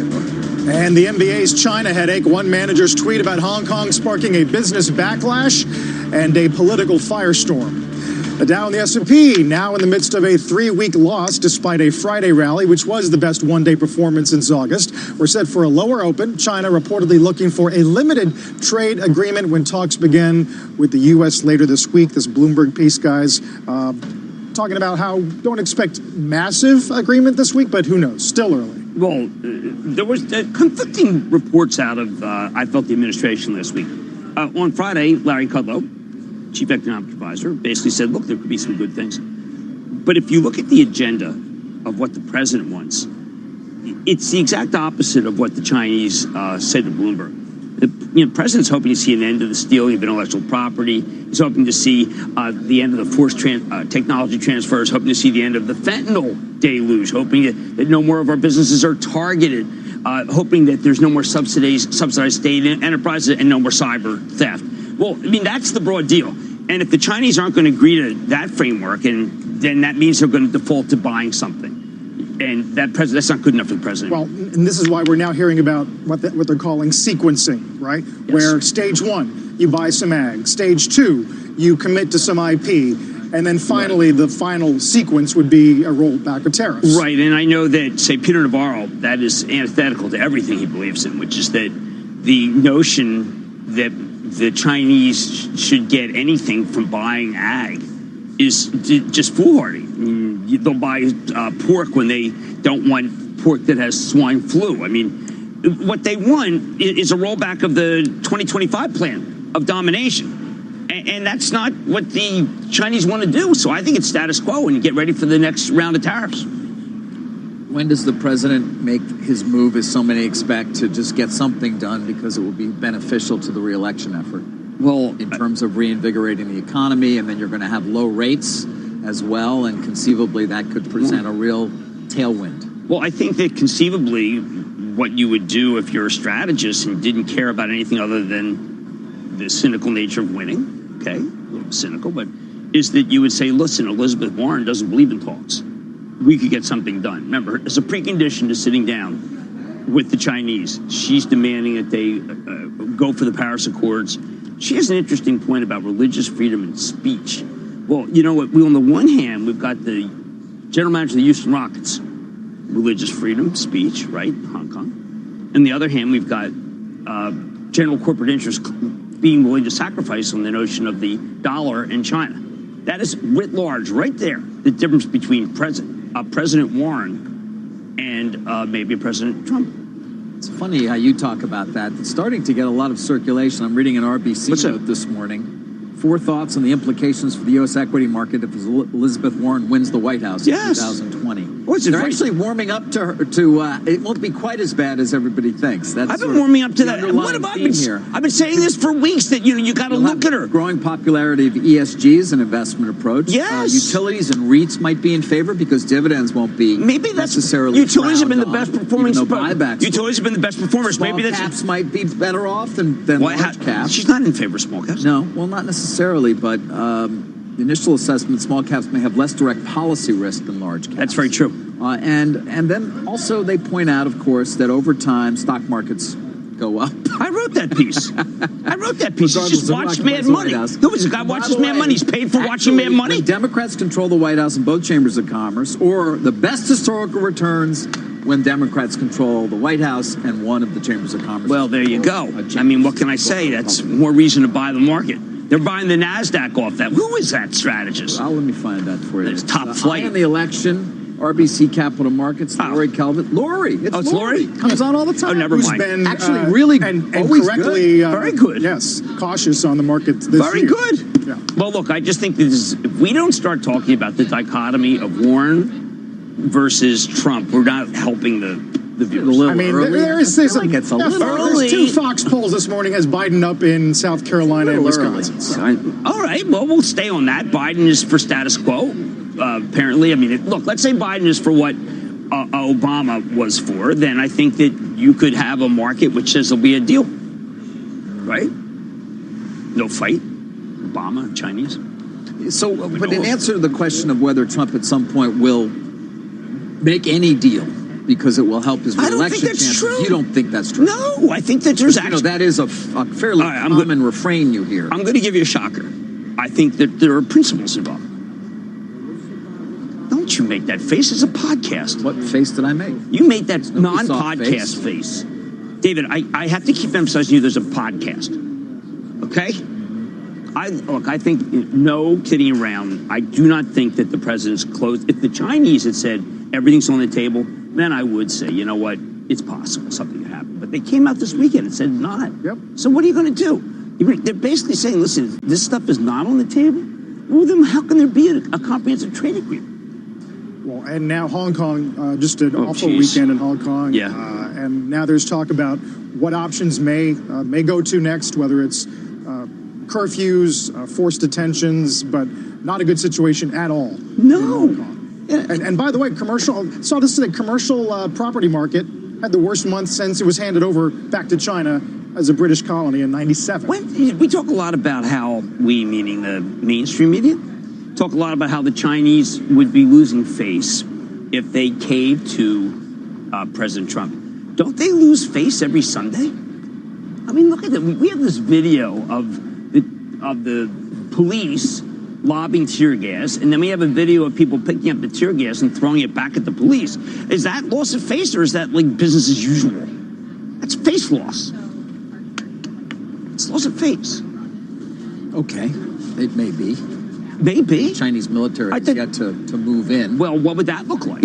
I don't know. Everybody knows what that would look like. They all talk about the T word. Report said the PLA raised a warning flag for the first time. Yeah, it's a yellow flag of some kind. The PLA look like chumps. Wow.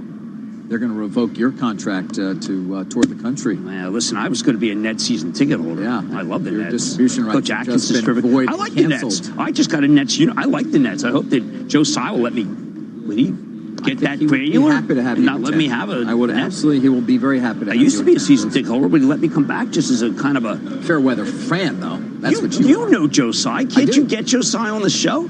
I'll try. All right. Sure, I'll try. I think you have a better shot than anyone else in the media. I probably will fail, but I will try. Thank you. All right, I'm getting a season ticket. I'll get my wife to get season tickets, and they'll come on. Yeah, the intersection of China and basketball today is a big story. But IPO is the other big story. Many high-profile companies have seen their stocks slide after their debuts. Goldman says IPO stock performance this year is now the worst it's been since '95. Overall, companies that have gone public are trading about 5% above their IPO price. That's according to Dealogic. The S&P, by comparison, is up 18% this year. Jim, that did not stop at least 4 analysts from initiating Smile Direct and a buyer outperform. How painful is that? I mean, look, what are they going to do if the stock's well underwater? They got to come out with an overweight if they were involved.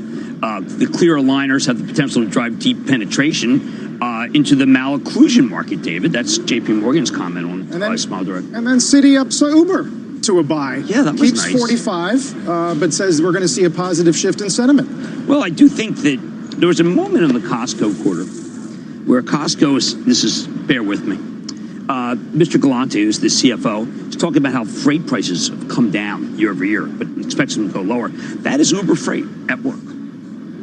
Uber Freight is flooding the freight market with new drivers. And that had been a driver shortage. And Uber Freight is allowing new people to come in. And listen, this is what happens like with Uber cabs. I mean, there's Uber cabs everywhere. Lowers the price. So Uber's doing the right thing. I think that write-up says it won't be this quarter, but next quarter. I thought it's kind of important because the stock's down a lot. But you have to just say no to IPO. That's your new thing? Yeah, just say no to IPO. Just say no to IPO. Period. Because we can't handle, we being the market, handle another IPO. There's just no money around. In order to be able to buy an IPO, you got to sell an IPO because most money that come in is indexed. Remember, because they got rid of individual stock pickers because they always underperform? Yes, I remember when that happened. So if you bring a deal, if you bring, let's say, Airbnb, don't you have to sell your Slack to get your Airbnb? How's Peloton doing?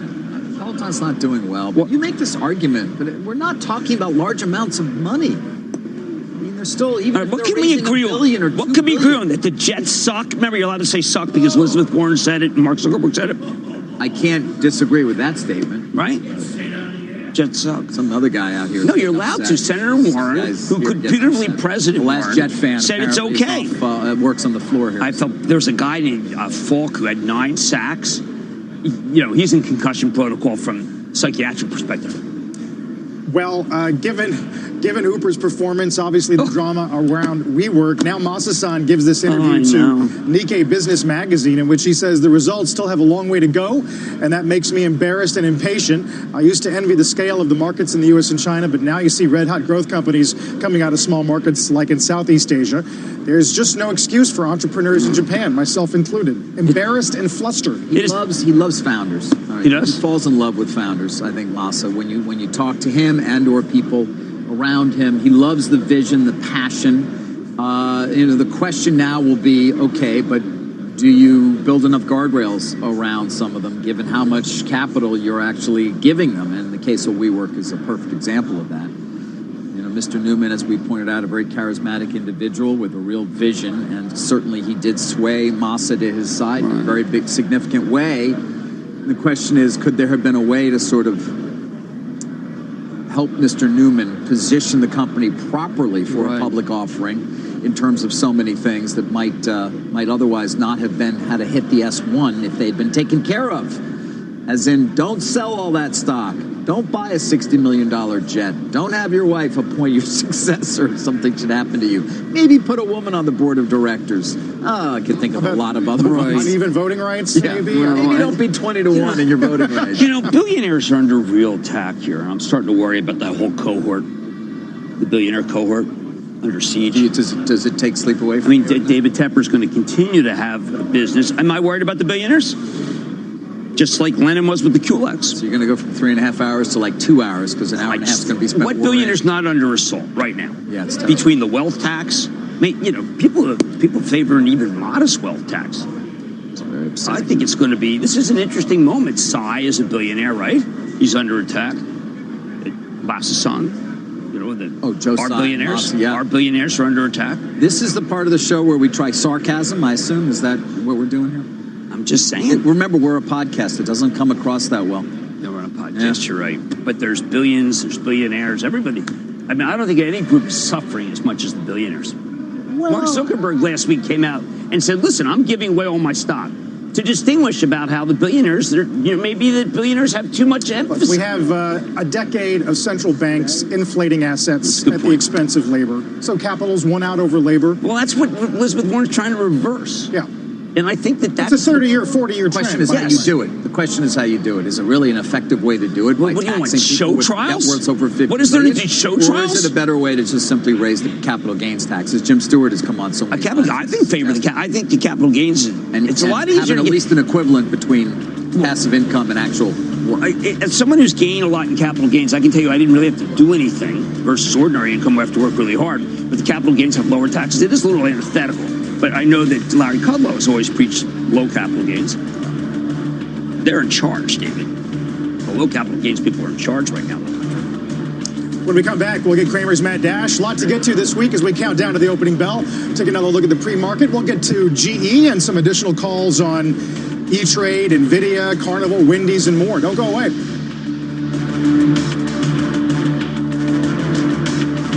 Through the AT&T network, you don't just live in one room. So why should you Wi-Fi? With Sky Broadband's Wi-Fi guarantee, you'll get Wi-Fi in every room or money back. Perfect for food shopping in the bedroom, gaming in your PJs in the lounge, or streaming sci-fi movies in the kitchen. Get Sky's super fast broadband and Wi-Fi guarantee. £32 a month for 18 months with $19.95 setup. Click on the banner now. Sky Fibre errors, Sky Kit required. Refund on boost component of subscription paid during current minimum term up to date of claim. Minimum 3 megabits per second or money back. Prices may change during minimum term. See sky.com/guarantee. The relaxing sound of fresh, cold running water. And you can have it in your kitchen. With amazing savings on Samsung fridge freezers at Currys PC World. Like the RB31 with its chilled water dispenser for only $399. Or upgrade to the Samsung RS8000 American style fridge freezer with water and ice dispenser. A huge 609 litres of storage space. At just $104.9. How relaxing. At Currys PC World. Energy rating A+. T's and C's apply. What if you could keep up with cable news even when you're on the go?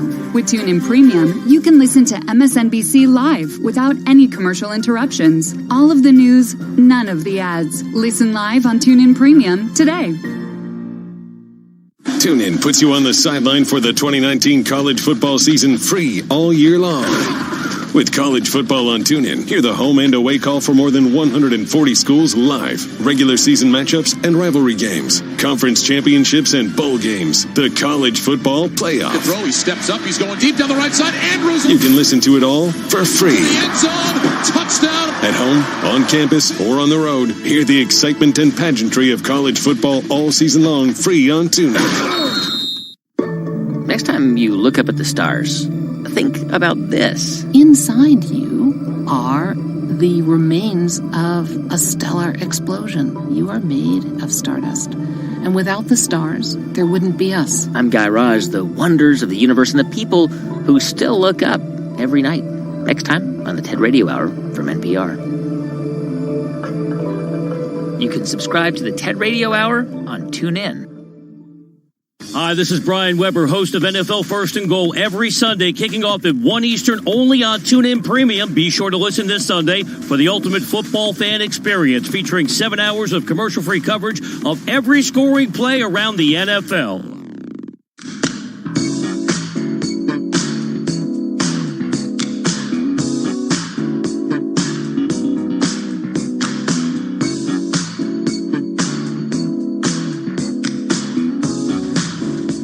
Always great to get the first Mad Dash of the week underway. Alteryx is what you want to focus on. Why? I actually remember when sending me forget-me-nots came out. That's how old I am. Okay, this is really important, Dave. It's actually key to this market.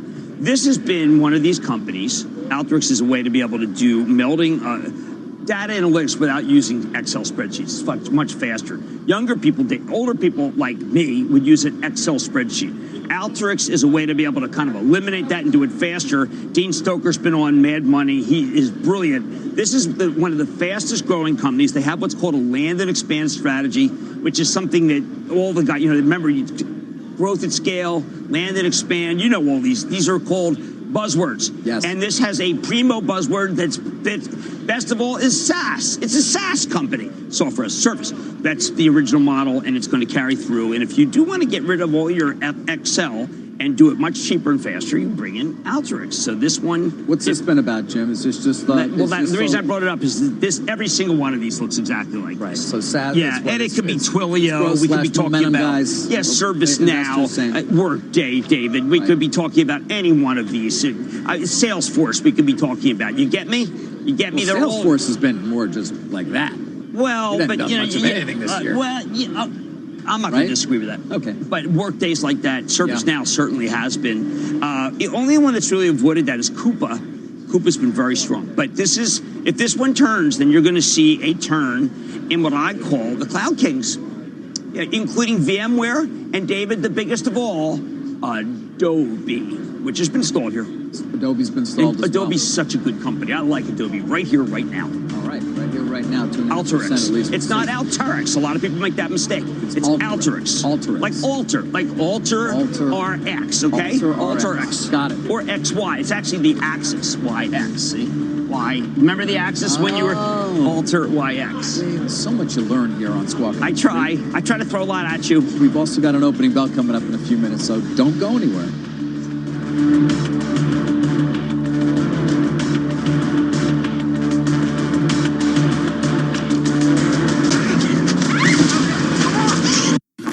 Fly from London Heathrow to Shannon from $55.99 each way as part of a return trip with Aer Lingus and experience something new on your next trip to Ireland.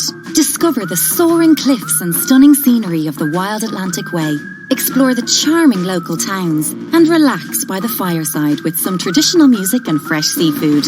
Smart enjoys a short break in Ireland. Smart flies Aer Lingus. Book now at aerlingus.com. Offers subject to conditions and availability. Deep left center field. A grand slam! October baseball is here, and TuneIn Premium is your ticket to the 2019 MLB postseason. Featuring the home and away feeds for every game, TuneIn Premium delivers every call of the ALCS, NLCS, and the 2019 World Series through the voices of the local radio broadcast teams. In the air, left field and deep. He's at the wall. Now until a new champion is crowned, hear every play of the 2019 MLB postseason live on TuneIn Premium. Upgrade today. Want to know what's happening in right now? The latest headlines are just a tap away with Fox News Talk on TuneIn. When news breaks, get up-to-the-minute coverage on developing stories from around the world. Plus, hear all the Fox shows you watch on your TV. Listen to Fox News Talk around the clock on TuneIn. Did you know TuneIn doesn't just live here on your smart speaker? From the audio that moves you to the audio that gets you moving. Soundtrack your every movement with the free TuneIn app. Available on your phone or tablet. Download TuneIn on the App Store today. In the dictionary, a podcast is this: a digital audio file made available on the internet, typically as a series, of which new installments can be received by subscribers automatically. But on TuneIn, a podcast is this. I'm Adam Grant, and this is Work Life, my podcast with Ted. I study how to make work not suck. And it's defined like this. Blackout is a suspense-filled thriller from Endeavor Audio and Q-Code. From news, sports, to pop culture, comedy, and beyond. Define your own podcast possibilities on TuneIn. Hi, this is Brian Weber, host of NFL First and Goal every Sunday, kicking off at 1 Eastern only on TuneIn Premium. Be sure to listen this Sunday for the ultimate football fan experience, featuring 7 hours of commercial-free coverage of every scoring play around the NFL. Big weeks on tap as U.S.-China trade talks resume. Obviously, a bunch of Fed speak. We'll get plenty of data. The first trickle of Q3 earnings will come in. For now, though, futures down 74 on the Dow. We're back in a minute.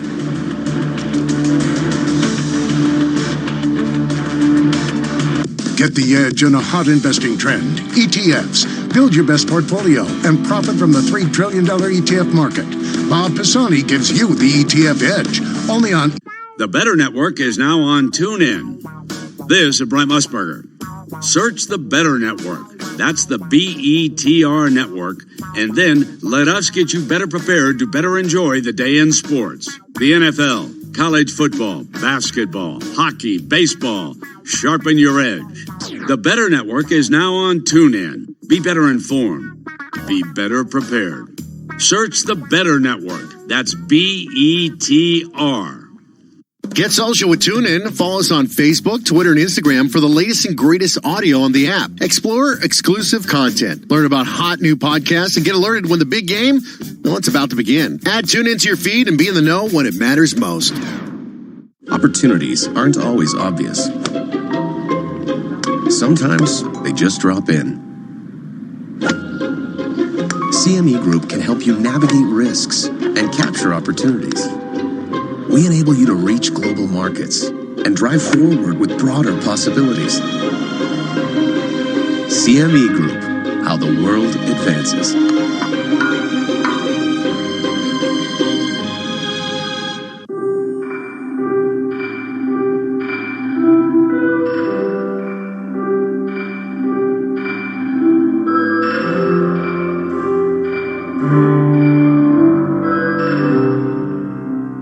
At Angie's List, we help you feel confident about hiring pros for home projects. You can check their ratings, read verified reviews, and easily request multiple quotes. Find all the pros you need to know at angieslist.com. Imagine feeling fearless when you walk into the dentist. Imagine a mouthwash that strengthens your enamel while preventing cavities up to 70%. Act Anti-Cavity Rinse. For a confident feeling in your oral health, stop imagining. Start acting.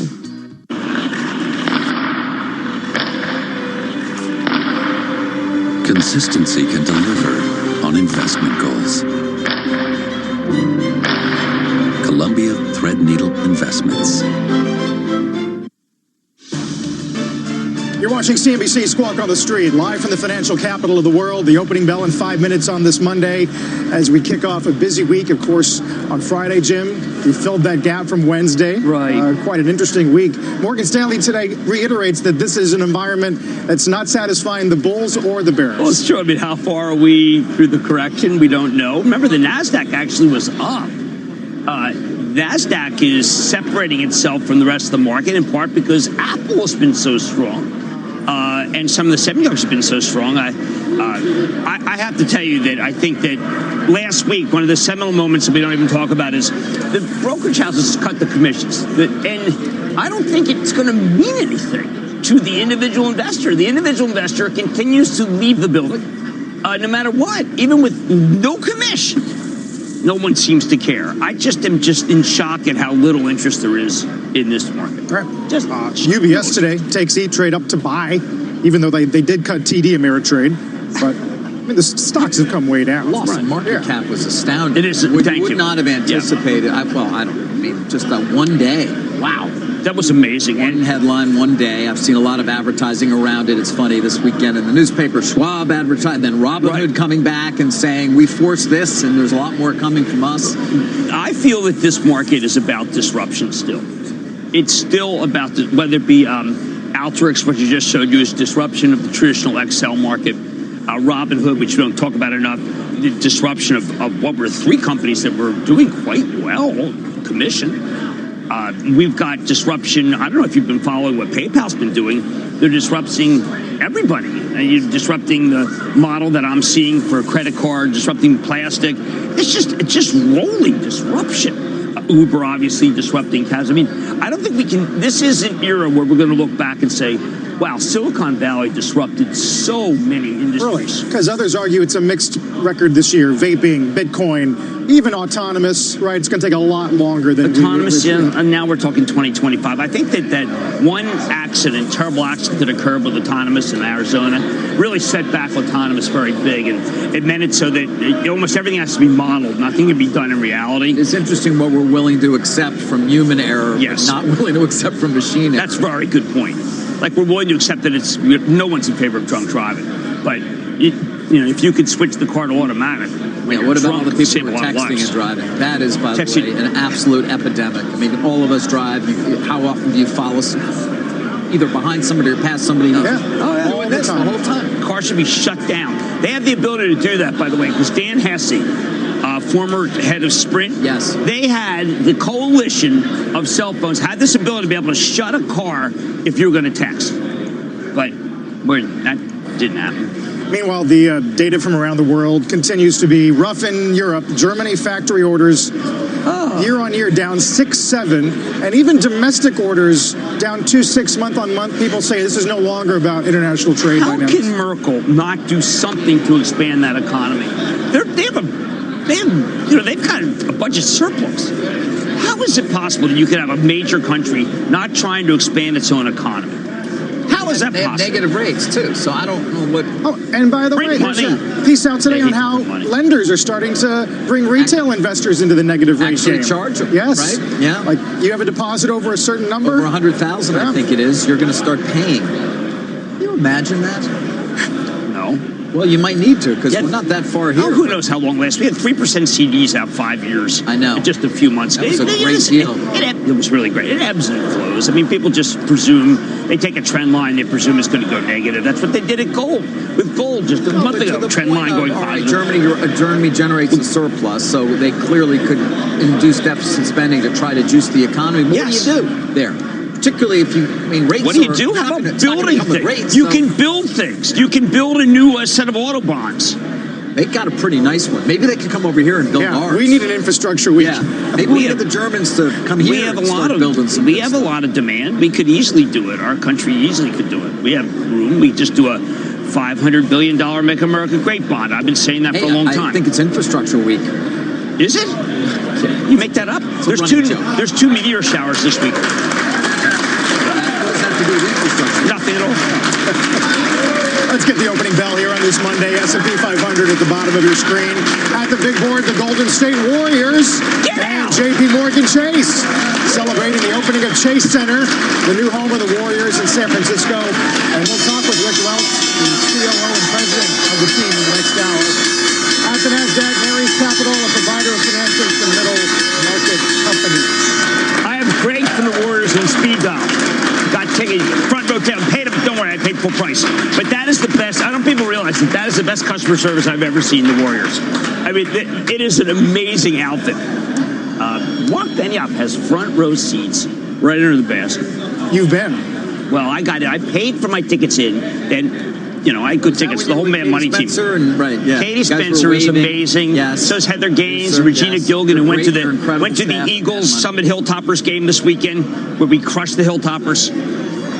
Oh no, that was the Jets. Sorry about that. I didn't mean that. Sorry. Keep making Jet jokes. It's really funny. It is funny. How about the solar companies with a subtle ruling against China? Suddenly the solar companies are doing well. Subtle ruling. wow, the government has got a lot of things behind the scenes that are happening. Like the total deregulation, the energy business, which is making it so that we just can't seem to make any progress in energy because there's just too much. The government's so pro everything. But Conoco was able to raise its dividend, which I thought was surprising. Yeah, that's true. NVIDIA actually is going to lead the S&P at the get-go. RBC takes the target up to 217. I love that from piece. 190. Now, gaming. I mean, gaming is just remember, this is a big position for my travel trust, but if you go back over what Jensen Huang said to me would happen when I was out there, he's just saying, look, we had a data center, a little hiccup, data center's back. We're going to, gaming needs his, I've seen his gaming. I could not tell whether it was whether it was real or whether it was gaming. That's how good these drawings are. If you're Disney, you have no choice but to use NVIDIA chips. If you're Take-Two Interactive, their developers use NVIDIA chips. I think Lisa Su does a great job. She competes. But if you want really sophisticated GPUs, you got to use NVIDIA. So that stock is going higher. NVIDIA did. I see it right there. It is going higher. It is a true statement, up 2.5%. And you keep talking about that Mellanox deal. That deal is right at the crossroads of the whole China. Remember, Mellanox is the edge computing. It fits directly with what NVIDIA wants to do. Jensen Huang swears that deal is going to get done by year end, according to the press reports. I just don't think I think it's all up to the trade talks. The holistic trade talks that are no more. What are you saying, no more? I just don't. You can't get it. The president wants a comprehensive deal, David. The Chinese came out this weekend and said they don't want a comprehensive deal. How can you get a deal? I have no ability to predict any of this stuff, and I don't know that you do either. Warren is so anti-corporate versus the president, and the president's, remember, it's multinationals. That's who both of them are focused on. It's interesting when you talk to the president's people, you kind of Warren, a lot of similarities there in terms of what they want to do with trade. It's an interesting point. What do you got there? Aramark, it's worth mentioning, don't you think? Man, just I mean, it was a while back we talked about this guy, Paul Halal, an activist. It was brutal. You know, as they often do. I think it was in a special purpose vehicle, but raising money to take a very large stake in Aramark. For a while, I'd been hearing that he was trying to obviously do a lot more than just take a 9.8% stake. And had potentially some other investors along with him, but that didn't come to fruition. But he does own, he's the largest shareholder, and now Jimmy's basically replaced the board. He replaced the board. This is a John company. Zillmer, named CEO of Aramark. The board has been reconstituted, effective immediately. I thought the board of directors is now Susan Cameron, Karen King, Art Winkleback joined the board immediately. Greg Creed. But Steve Sadoff stays chairman. From Yum's current CEO, right. Soon to step down, will join the board at new annual meeting. And Halal himself is going to become vice chairman. People don't really move. This is a very big company. They provide food service for many stadiums. They provide food service for us, companies. Yes, yeah. And this is one of the Philadelphia's biggest companies. I remember when it was formed, and this just kind of happened. It wasn't. He took over the company.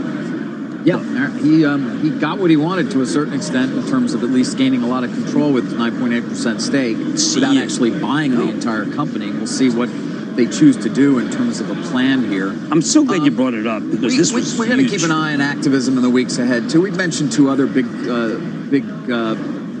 fights or potential fights: Marathon Petroleum with Elliott, and John Pike leading that fight for them, and what the company will choose to do. We haven't heard from Mr. Heminger. Really pursues that split. We haven't heard from Mr. Heminger. No. And then Emerson, which a week ago came out with their plan to jump ahead of D.E. Shaw, which is pushing them as well to do any number of different things.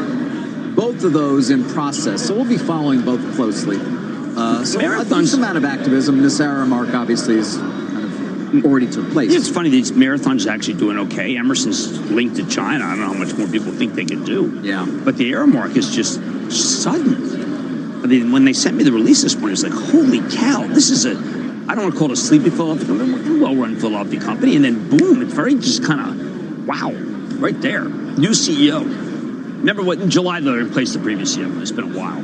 Yes. Waiting for it. Right, waiting for somebody. Right, it wasn't like they tossed somebody. Exactly right. That's good. Exactly right. Good. I'm glad you brought that up. That's a big deal. Two big stories in GM, where the UAW says talks took a turn for the worse. Stock's down about 1%. Still talking, though, day 22 of the strike. And then GE, Jim, as they try to announce plans to reduce their pension liability by up to $8 billion. Just to be candid about this, when you get the GE note, it's kind of like Toose's note last week about aircraft. It's very hard. I got the note around 6 a.m. And you spend like a half hour analyzing what they're doing with the pension plan. You realize what they're basically doing is what a lot of other companies are doing, which is make it so there's not going to be more contributions. It does cut down the pension risk, but people want revenue and earnings growth. They don't. It's nice that they're doing this, GE, for shareholders, not that nice for workers. But Larry Culp does recognize this is not the year.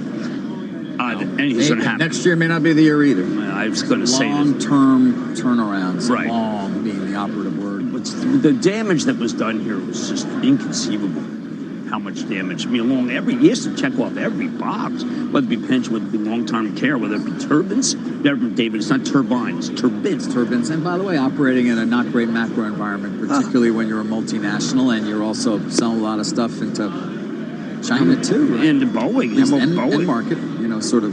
Yeah. With Boeing. This GM news is very important because as GM drags on its base, more than 40,000 employees who are making basically $200 a week.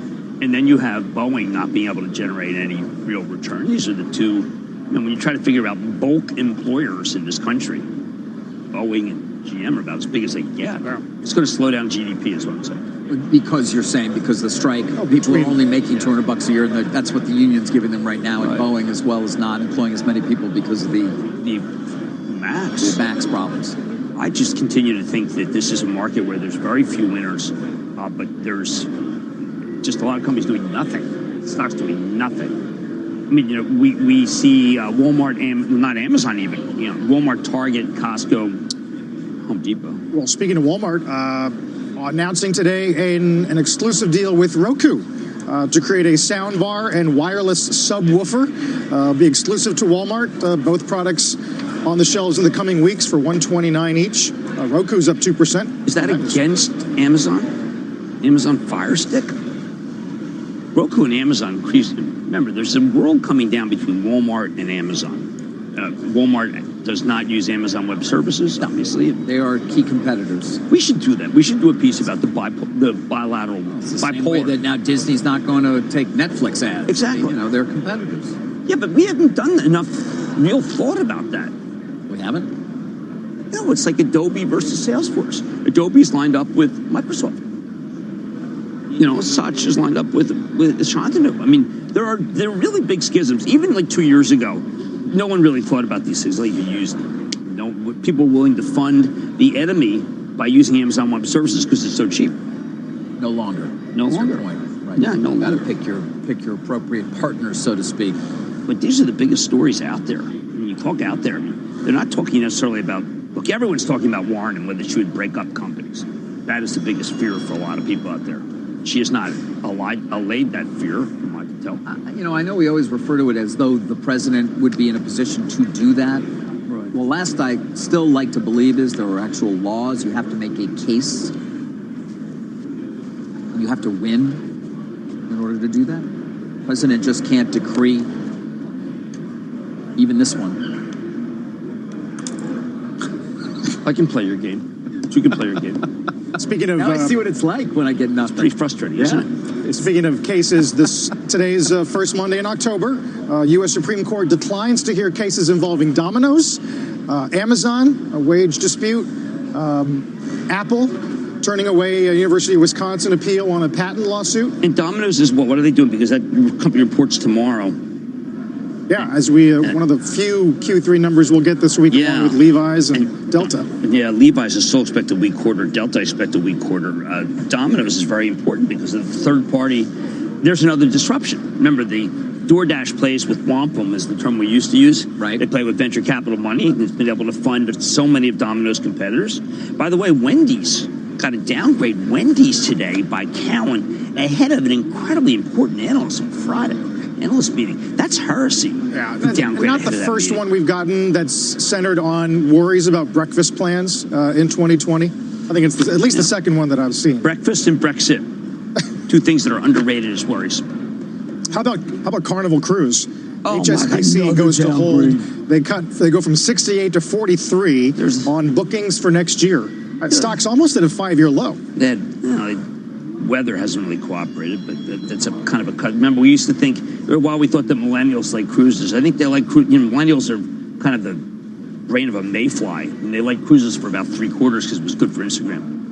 That was the end of that. So you think it's a demographic story? Yes, I do. And what I think, well, actually, I don't want to mean Royal Caribbean's done quite well, and Norwegian's done quite well versus Carnival. But the cruise business and the RV business had been something that the millennials liked.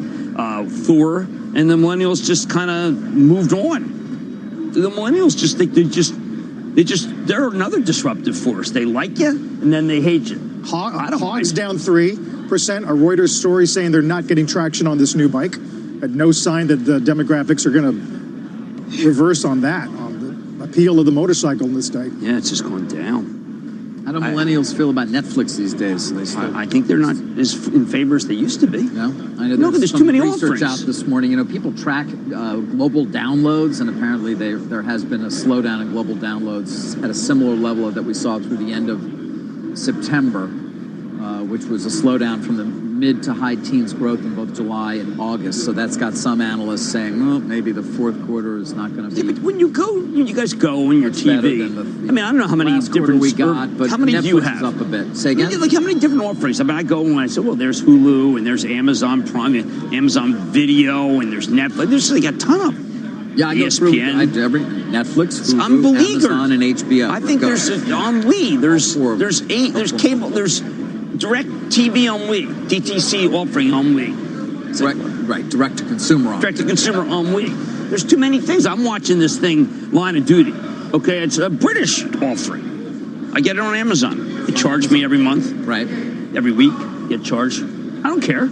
Wait, you're paying additionally for it? Yes. Oh, via the Amazon. Yes, I'm paying additional. And how about? Why do I feel like I'm getting an Apple bill like every 30 seconds now? Yes. I pay for everything. Apple. Delete. $2.99. Yeah, $2.99. They just nick at you. I don't know. They nick at you. They got $3.99 or $5.99. They have to add up eventually, right? It does. Right. Well, at least Joker demonstrates we're still going to the movies. I couldn't believe biggest October opening ever. At $93.5 million. It's only cost $60 to make. I was thinking that could help ATT's debt load. What do you think? No. I think it helps, but it doesn't help. You don't think $30 million up profit? No, I don't think so. ATT owes a lot of money. Is what you're saying? They do, but interest rates are low, and they're still generating a decent amount of free cash flow right now. I like the stock. I like the stock. I think the stock represents value. AT&T. Yes. Well, Elliott believes that too. Thank you. May have some differences in approach with current management, but they basically believe. I think we have to move on with my last word, that ATT's good being the last word. All right. With that, we're down 123 to start this week. Let's get to Bob Pisani. Bob? Yeah, not a great start, Carl. 3-1 declining to advancing stocks. And once again, a lot of this is trade related. The more cyclical names are weaker here. Just take a look here. Semiconductors, thank heaven, still continuing to be flat. They started on the upside. But metals, mining, transports had a terrible week last week. It dropped below the 200-day moving average there. Not good for them. Industrials weak, energy. Again, these are cyclical names that we're seeing on the weak side. In terms of market trends and what's going on, I mentioned the Dow and the S&P. Well, they're down 3 straight weeks right now. That's a bit of an issue for them. We're also seeing the transports and financials. They had a tough week last week, the worst week since August for both of those. We saw rates drop. That didn't help. And, of course, we've been talking about the IPO market. That's down 15% off of its recent highs here. In terms of where we are, again, trade discussions going on. That's the most important thing. This weekend story that China might not agree to a complete, big, comprehensive trade deal has got everybody talking. But the 80% deal, as a lot of traders have been calling it, have been around for months now. And basically here you'd have no industrial reform here, no agreement to stop subsidies to state-owned firms. China would buy agricultural products. You'd get some commitments, still a little bit vague on intellectual property rights. And the most important thing for the markets, the belief that there would, at the minimum, be no additional tariffs, or that they would roll back the tariffs. That, of course, either side of that would move the market positive or flattish. So that's going to be the key thing, and we're still unresolved on where all of that might go. Trade is the dominant mover of the market this year. You can see this in the dispersion of the sector returns that we've seen. Look the way I look at it, which is off their 52-week highs, not year to date, but where they are from their 52-week highs. It's all defensive stocks holding up. The consumer staples, the utility, technology, thank heavens, because the semiconductor business on growth prospects continue to hold up. But that's the movers on the market. And if you look what's furthest off of their 52-week highs, they all tend to be on the defensive side, on the cyclical side. Materials, banks down 12%, energy down 27%. Keep a big eye on energy. You're going to see a lot of tax laws selling around some of these energy stocks. We can talk about that a little bit later on and see what's going on with that. Here's what else is going on here. I think the important thing right now is we're going to see a lot of discussions about the IPO market. And I know it seems like a little quiet right now. We've got too many IPOs. We've got some big ones coming up. Just today, we had an announcement of Bellring Brands is going to probably price in the next week. This is Post Cereal's big active nutrition spinoff. They own the power bar segments, nutrition bars, protein bars, really a hot thing. They're going to go public. Try probably in the next 2 weeks. 30 million shares, 16 to 19. This is not a nothing IPO. This is a more than $500 million raise here. So this is sort of the next big one coming up, and probably, as I mentioned, sometimes next week. IPO ETF, we talked about this. It moved right in line with the top of the market. So here it was in July. This top line is the IPO ETF. The bottom line is the S&P 500 for the year. And you see this whole outperformance gap that we've seen. And now you see how that gap in the last month narrowed considerably. We're essentially in line with the performance of the S&P 500 for IPOs. And up till here, we were up 30%. So that market has definitely come down and did coincide with the top of the market right at the end of July. Finally, big special guest coming up in Halftime Report, Charles Schwab, the man himself. New book out. The book is called Invested, talks about his history, developing Charles Schwab into an investment powerhouse. But we're going to be talking about, of course, the zero commission move that the company made recently. We'll talk about IPOs. We'll talk about whether investors are getting a better deal now than 40 years ago when he helped found that very big company. Guys, back to you. Thanks, Bob Hassani.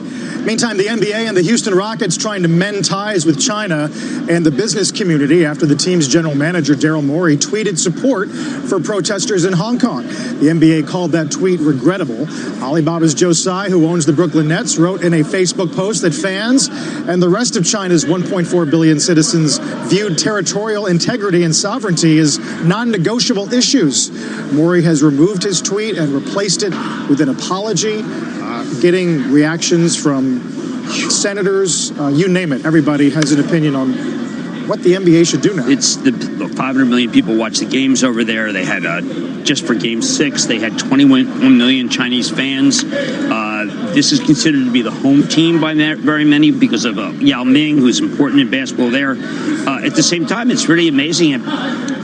Some people feel that they have sold out the people of Hong Kong on the altar of big money.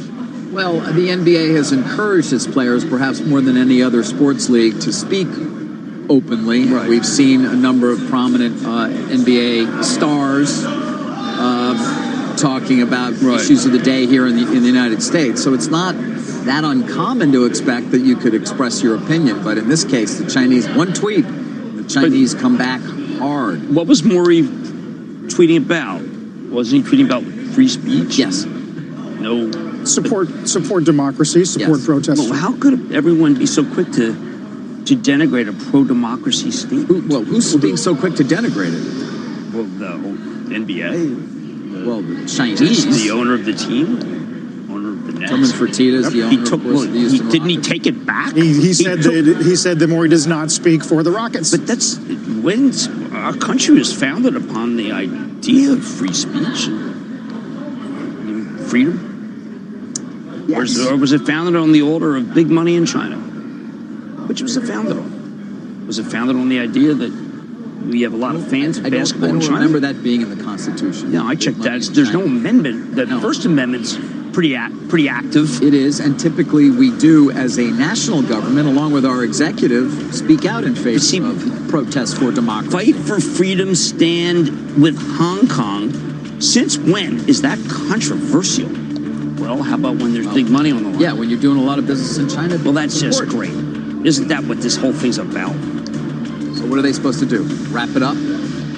maybe forego some revenue? Maybe admit that it's okay to take a hit? Maybe make less? Is that all right? Or are we just supposed to make as much money as possible and do whatever's necessary? You're a man masquerading as a dollar sign, and you're saying that? Hey, listen. I changed my look. I'm 64. I'm in favor of free speech. If I can't come out with it now, when am I ever going to come out with it? When we come back, we're going to get some reaction to this controversy from Golden State Warriors COO Rick Welts. In the meantime, we're off 100 points to start the week. Don't go away.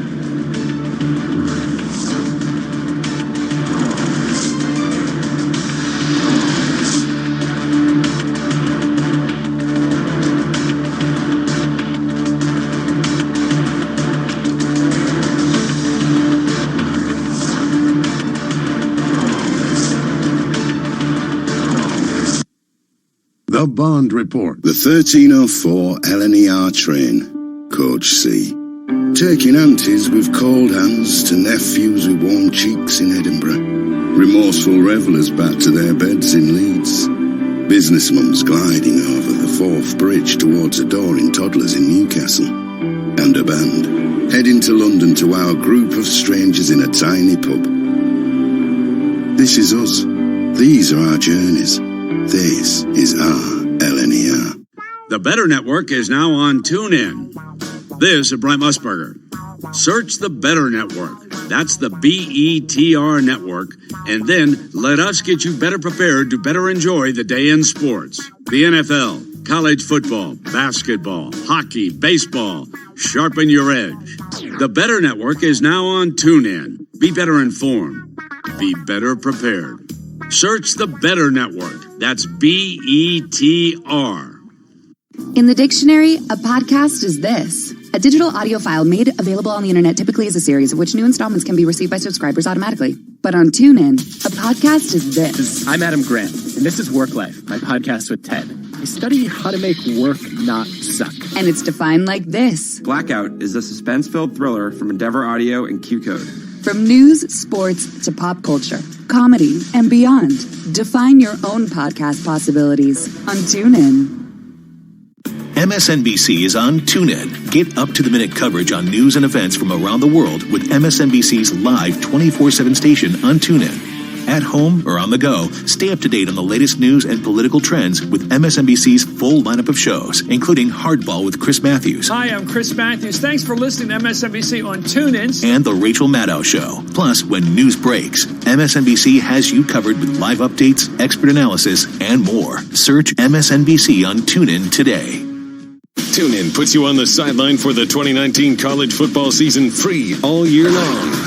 With college football on TuneIn, hear the home and away call for more than 140 schools live. Regular season matchups and rivalry games. Conference championships and bowl games. The college football playoff. Throw it. He's got it in the stiff arm. End zone. Touchdown. You can listen to it all for free. At home, on campus, or on the road. Hear the excitement and pageantry of college football all season long free on TuneIn.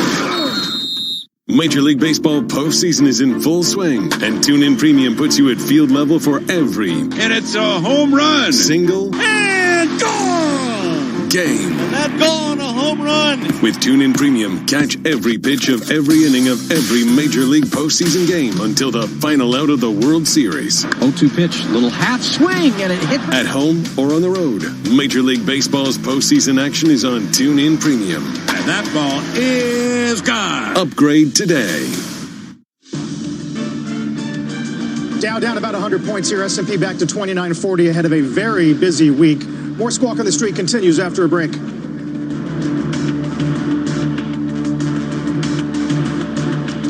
Can I find an investment? Did you know TuneIn doesn't just live here on your smart speaker? From the audio that moves you to the audio that gets you moving. Soundtrack your every movement with the free TuneIn app. Available on your phone or tablet. Download TuneIn on the App Store today. NFL fans, football lives on TuneIn Premium. Wait, the pro size, no, the ham size. He breaks three down to the 5. He's in. Touchdown! Tonight, TuneIn has your Monday night NFL football with the Cleveland Browns at the San Francisco 49ers. Kickoff at 8:15 p.m. Eastern. 20 to 10. Touchdown. to the 15 to the 10. 5, Mike Evans, touchdown. At home or on the go, hear the home and away call of every NFL game this season on TuneIn Premium.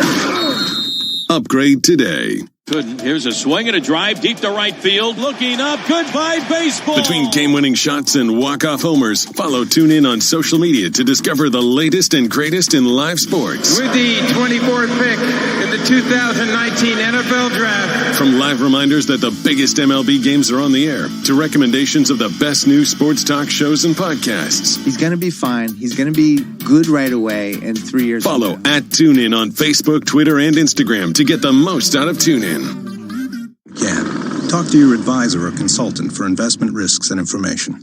I believe ETFs are a great way to invest in the market. I just don't believe in market cap-weighted ETFs. My research shows how fundamentals can lead to performance, and that's exactly how WisdomTree builds their ETFs. To me, it's a better way to invest. Legacy ETFs that track the market? That's yesterday. Modern alpha ETFs built for performance?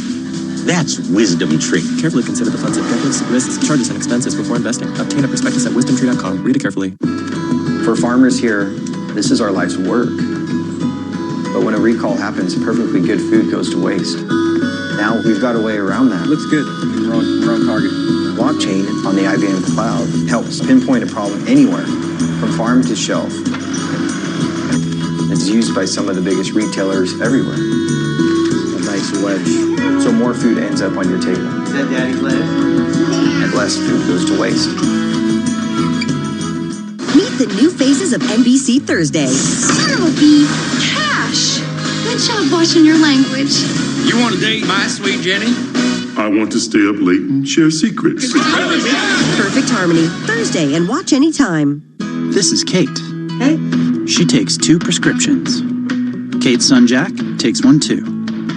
Kate works hard and thought she had good insurance, but she still pays too much. That's no good. So Kate downloaded the GoodRx app. Now she can compare prescription prices to find the best discounts.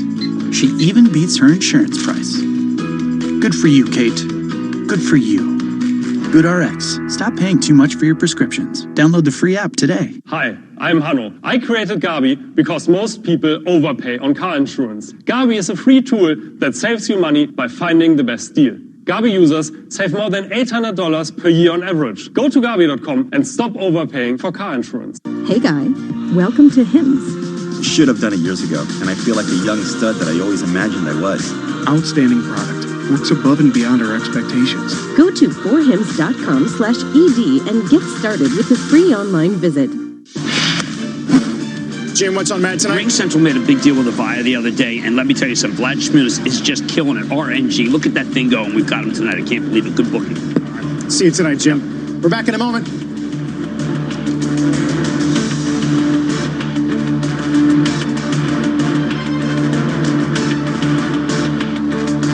Can you customize the S&P 500 to meet your client's growth objective? Only Sector Spider ETFs can divide the benchmark into 11 investable pieces. This allows you to underweight sectors like real estate and utilities and overweight sectors like technology. Sector Spiders, write your next chapter in investing. Before investing, consider the fund's investment objectives, risks, charges, and expenses. Go to sectorspiders.com for a prospectus containing this information. Read it carefully. Do you have a life insurance policy you no longer need? Now you can sell your policy, even a term policy, for an immediate cash payment. Call Coventry Direct to learn more. We thought we had planned carefully for our retirement. But we quickly realized we needed a way to supplement our income. Our friends sold their policy to help pay their medical bills. And that got me thinking. Maybe selling our policy could help with our retirement. I was skeptical, so I did some research and called Coventry Direct. They explained life insurance is a valuable asset that can be sold. We learned we could sell all of our policy or keep part of it with no future payments. Who knew? We sold our policy. Now we can relax and enjoy our retirement as we had planned. If you have $100,000 or more of life insurance, you may qualify to sell your policy. Don't cancel or let your policy lapse without finding out what it's worth. Visit CoventryDirect.com to find out if your policy qualifies, or call 1-800-514-7800. Coventry Direct, redefining insurance. Hi, John and Pete Najarian here. You have to see this. These are the recent stock and option returns you could have made using our strategy to follow the smart money. The money from Wall Street's elite, who have the massive resources to get market information before the rest of us. Their unusual option activity tells us what they're starting to trade. Our strategy uncovers why they're trading it and how to follow along for the biggest return. It works for stocks and options, and it's the #1 way we choose our trades. We talk about it on TV, and many of you have asked how you can do it too. So we laid out our strategy in our newest book, revealing things we've never revealed. And today we're giving away some copies for free. All you have to do is cover shipping. Prefer video learning? Get John and Pete's DVD for free too. Call 1-800-392-9696 or go to followthesmartmoney.com to get your free book and DVD. Call 1-800-392-9696 or go to followthesmartmoney.com now. CNBC on Apple TV. Now, even better. Watch Business News live with a daily free preview. Plus, access market updates, exclusive features, and your favorite primetime shows. Discover the new CNBC app on Apple TV.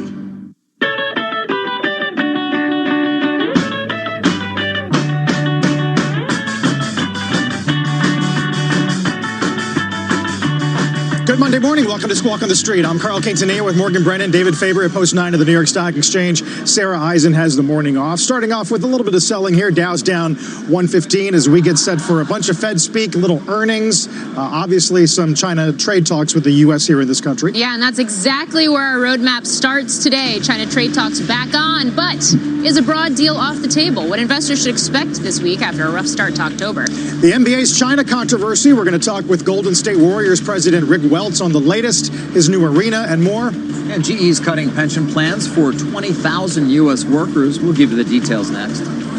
Big week ahead on the heels of those trade talks and the Fed minutes with the Dow and the S&P now in the midst of a 3-week losing streak.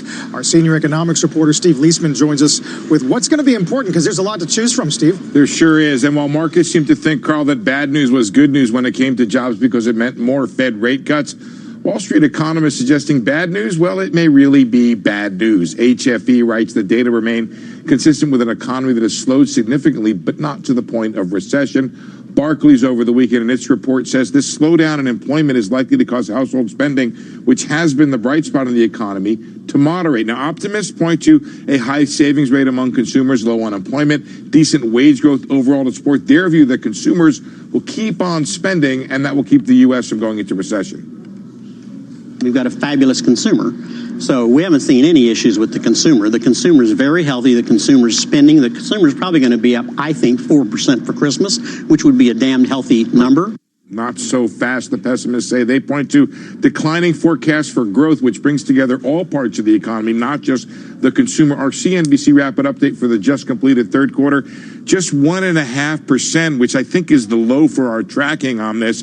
And the forecast for the Q4 is a little bit stronger, but still below 2 at 1.9. As Carl said, a lot of speeches and data points this week that could impact the outlook for both the economy and the Fed. Here we go. On Tuesday, we have the PPI, and we have a speech by Powell that we'll be monitoring, and Charlie Evans from Chicago. Fed minutes on Wednesday will give us an idea where the committee is. CPI on Thursday, the critical inflation number, import prices, now a new critical inflation number as well, along with 2 Fed speakers. Fed speeches suggest some strong divisions on that committee, and we'll see, Carl, if the data this week move officials closer to the market's upbeat view or the pessimism of economists. All right, Steve, how closely are the minutes going to be read for any color on repo or a balance sheet?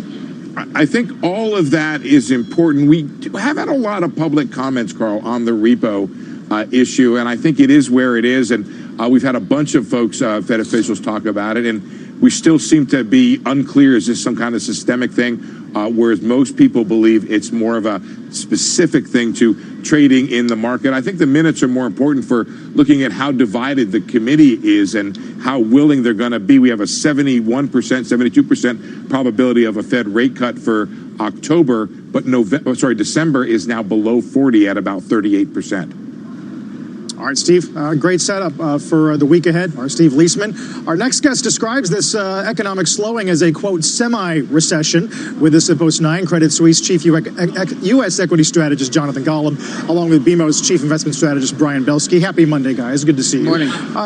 You say semi-recession, but your dashboard's pretty tame, right? In terms of recessionary signals. All right, so what do we have? We have an inverted yield curve. You have an ISM below 50. But the employment picture, I mean, you're really parsing it to say we have an employment problem. The firings continue to get lower. The hirings continue to be over 100,000. So it's kind of worse than it was, but nowhere near enough to cause a broad-based recession. So it's contained, you think? Contained to the industrial economy? It's absolutely contained. The problem with the industrial economy, when it weakens, it's impossible for us to visualize when does it stop. Is it simply going to soften a little bit more, or do we kind of over-extrapolate that and assume that you're going to get a recession? So I think that investors sit on the sidelines a little bit with respect to the market. You know, I've been super bullish for the last 5-6 years. I just think that investors hate deceleration. This is going to feel a lot like 2015 when we were in this global industrial downturn. The market didn't like it. The second it ended, it took off. Right. Speaking of being bullish for the last 5 or 6 years, Brian, I don't think your patience is not being tested, is it? No, it isn't. And the problem with the industrial economy, quite frankly, Carl, relative to the consumer economy is the consumers are going to spend money regardless. And the industrial base never spent the money that they received in the tax breaks. And I think that's the key component. They sat on their hands during last year's move in terms of earnings and all the cash that they should have spent. They used it on buybacks and paying and increasing their dividends. And I think that's a key feature that I don't think enough people are talking about. You got an almost 45 basis point spread between where 10-year treasuries are yielding and where the market is yielding. I still don't think investors are focused on equity income growth. We're still bullish longer term. We're not being bullish just to be stubborn, Carl. We're being bullish because we still think that dollar-denominated assets are the place to be in rotation back into U.S. stocks, regardless of what happens over the next quarter or so. Because let's face it, the majority of investors, meaning consensus, have already priced in an industrial earnings recession. They've already priced in a Democrat winning the next election. And people are already bearish. I don't think people are poised for a potential upside surprise. You know, let me just jump on something that Brian said, which is we were never spending these breaks. If you look at the slowdown in corporate spending on infrastructure, that happened way before Donald Trump took office. Yes. And the assumption that we have was everything was fine until we had this trade war, and now the wheels are coming off. But if you look at the trend, this kind of looks like what was in place before. So is this an incremental, headwind? Maybe, but I think that we're way overplaying this as a risk to the market. Brian, I'd push back on this notion of industrials not putting those tax cut dollars to work. I mean, transportation companies, FedEx, UPS, for example, started plowing more money into their infrastructure. Saw a similar thing happen with aerospace and defense companies. Nonetheless, does this feel like 2016 deja vu to you in terms of the industrial piece of the economy? And if so, what does that mean for how investors should be positioned in the market?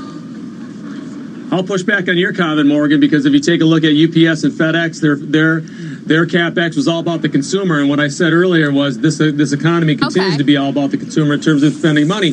With respect to aerospace and defense, they always increase CapEx. It's like a utility. They have guaranteed revenue from the United States government, 25 years in a row of increasing dividends. So they're always spending money. You got to be careful on that.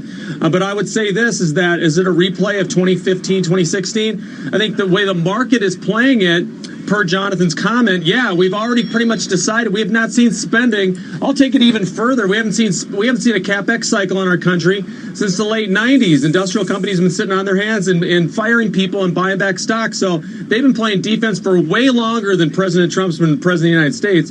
And so the culture of being so afraid to be wrong, you don't want to be right in terms of any kind of growth needs to change. And the only way that can change is if we have clarity in terms of the trade thing. This is all right now on a near-term basis about trade. We are one tweet away from being up 5% or one tweet away from being down 5%. This is a market that is almost impossible on a near-term basis to predict, and that's why you have to stick longer term and buy good cash flow companies. So now, Brian, and the two of us have been in agreement. We have something to disagree about. The second you put on these tax incentives a couple of years ago, the market was assuming that 2019 and 2020 would have weaker GDP for one simple reason, that this stuff was going to grandfather off, and we knew exactly what we were going to get. The fact that the fourth quarter GDP is supposed to come in at 1.9, the market's been predicting that not for a quarter, but for the last year and a half, that we're going to slow not towards a recession, but back towards a weaker trend. Here's the most important story, which is longer term,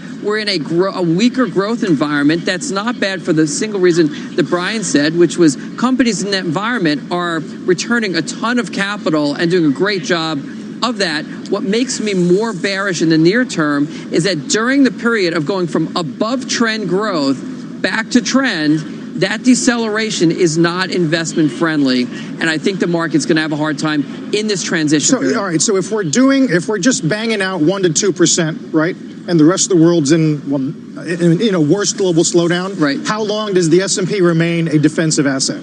I think you're going to see this low vol defensive trade play out for way longer than we all think. You don't think people will take a gamble on Europe or EM or anything else? And listen, they have been. And when we talk to investors who are asset allocators, they keep seeing Europe as being incredibly cheap compared to the U.S. They keep predicting that there's going to be some fiscal story there, and there's going to be more monetary easing, and yet the U.S. continues to pummel it, and it looks more expensive than Europe, and it keeps getting, and that spread keeps widening out where the U.S. looks expensive and Europe looks cheap. I think that this U.S. high-quality, low-vol story, we're going to be talking about how much further can it go in 3 years from now. Brian, do you agree? I would agree with this, is that everybody wants to buy Europe because it's cheap. We don't buy assets because they're cheap, Morgan. We buy assets because they're working. I think Europe's the next Japan. I think they've got a lot of fundamental problems, and that's why I do believe that the U.S. is the quality trade and the less volatile trade, and I think investors are going to want to pay for stability, and that stability from a fundamental perspective are U.S. stocks. Could President Warren interrupt that calculus, Brian? Well, anytime you have a regime change, when you go from one party to the next, the market tends to have some additional volatility. But remember, for the Senate to go Democrat, you need to see a lot of math go the opposite way. And so even if Warren wins, which everybody seems to think that's going to be the key factor now, is that you still have a split government, and gridlock, quote unquote, is good. And so the market, you've seen the financials, especially in healthcare, really been the areas that have been hit, but you have to also worry about energy and industrials as well. So I think that the jury is way out on that. It's way too early. You're going to start writing more about politics? Well, I will tell you, it's the number one question that we're getting from institutional clients. If you look historically, presidential cycles matter way less than we all give them credit for. And Brian said the most important thing, unless you have a Democratic House and Senate with a real majority, you're probably going to get less of a sweeping change than we all think. Good stuff, guys. Way to start the hour. Thank you. All right. Brian and Jonathan. Should point out as well that, as pointed out in this RBC note this morning, when the Democrats control the White House and one of the chambers of commerce at least is controlled by the Republicans, guess what? Market has its best performance. All right, still to come, NBA's China backlash. We're going to speak with Golden State Warriors President Rick Welts on the China controversy, the new arena that they have as well. A lot more to talk to him about. GE freezing its pension plans for 20,000 employees. We'll give you those details next when Squawk on the Street comes right back. Orlando isn't just the theme park capital of the world. Get ready for Brexit on the 31st of October. This means that travelling to the EU will change. You'll need to check online if your passport is valid for travel to Europe. If you're planning on driving, you'll need to check if you have the right documents to drive. And make sure your travel insurance covers all your healthcare needs. To keep your trip on track, check what you need to do at gov.uk/Brexit. Get ready for Brexit on the 31st of October. No one wants to get caught in the rain in London. We're with you. So our boilers come with 2 years interest-free credit to avoid a big chill to your wallet. you'll get a 5-year British Gas warranty. And now we can even quote by video call after work or weekends at a time that suits you. Get a quote by the 30th of November and get £150 off a new boiler or £450 off for existing home care customers. Search British Gas New Boiler. Conditions apply. Make sure to follow TuneIn today so you're always in the know. Twitter, Facebook, Instagram. Just search @TuneIn. MLB is right here on TuneIn. A swing and a drive to right field. That's it. Well, Ramirez back, and that ball's gone. And to find it all, you need to search MLB on TuneIn. By the wall, out of here. Home and away calls are a click away on TuneIn Premium.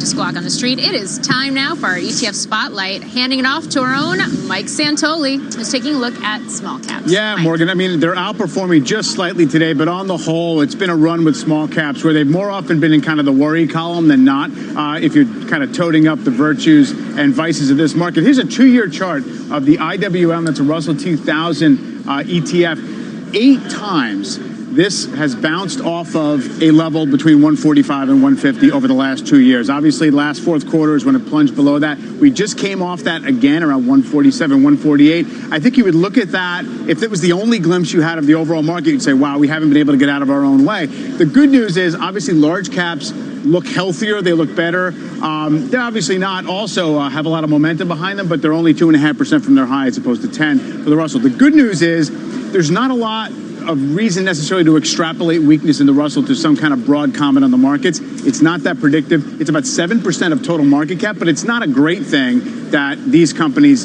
can't really thrive in this environment. Why isn't it that the large caps have the benefit of buybacks?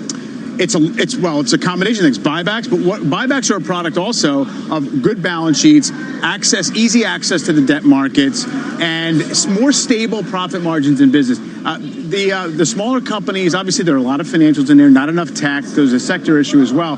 So they're just kind of in this part of the cycle, not able to capitalize on what works for their stocks. So you think which is more reflective of the broad economy? Of the broad economy, I guess it's probably a blend of the two, because the large caps really are massive employers and they're not laying people off.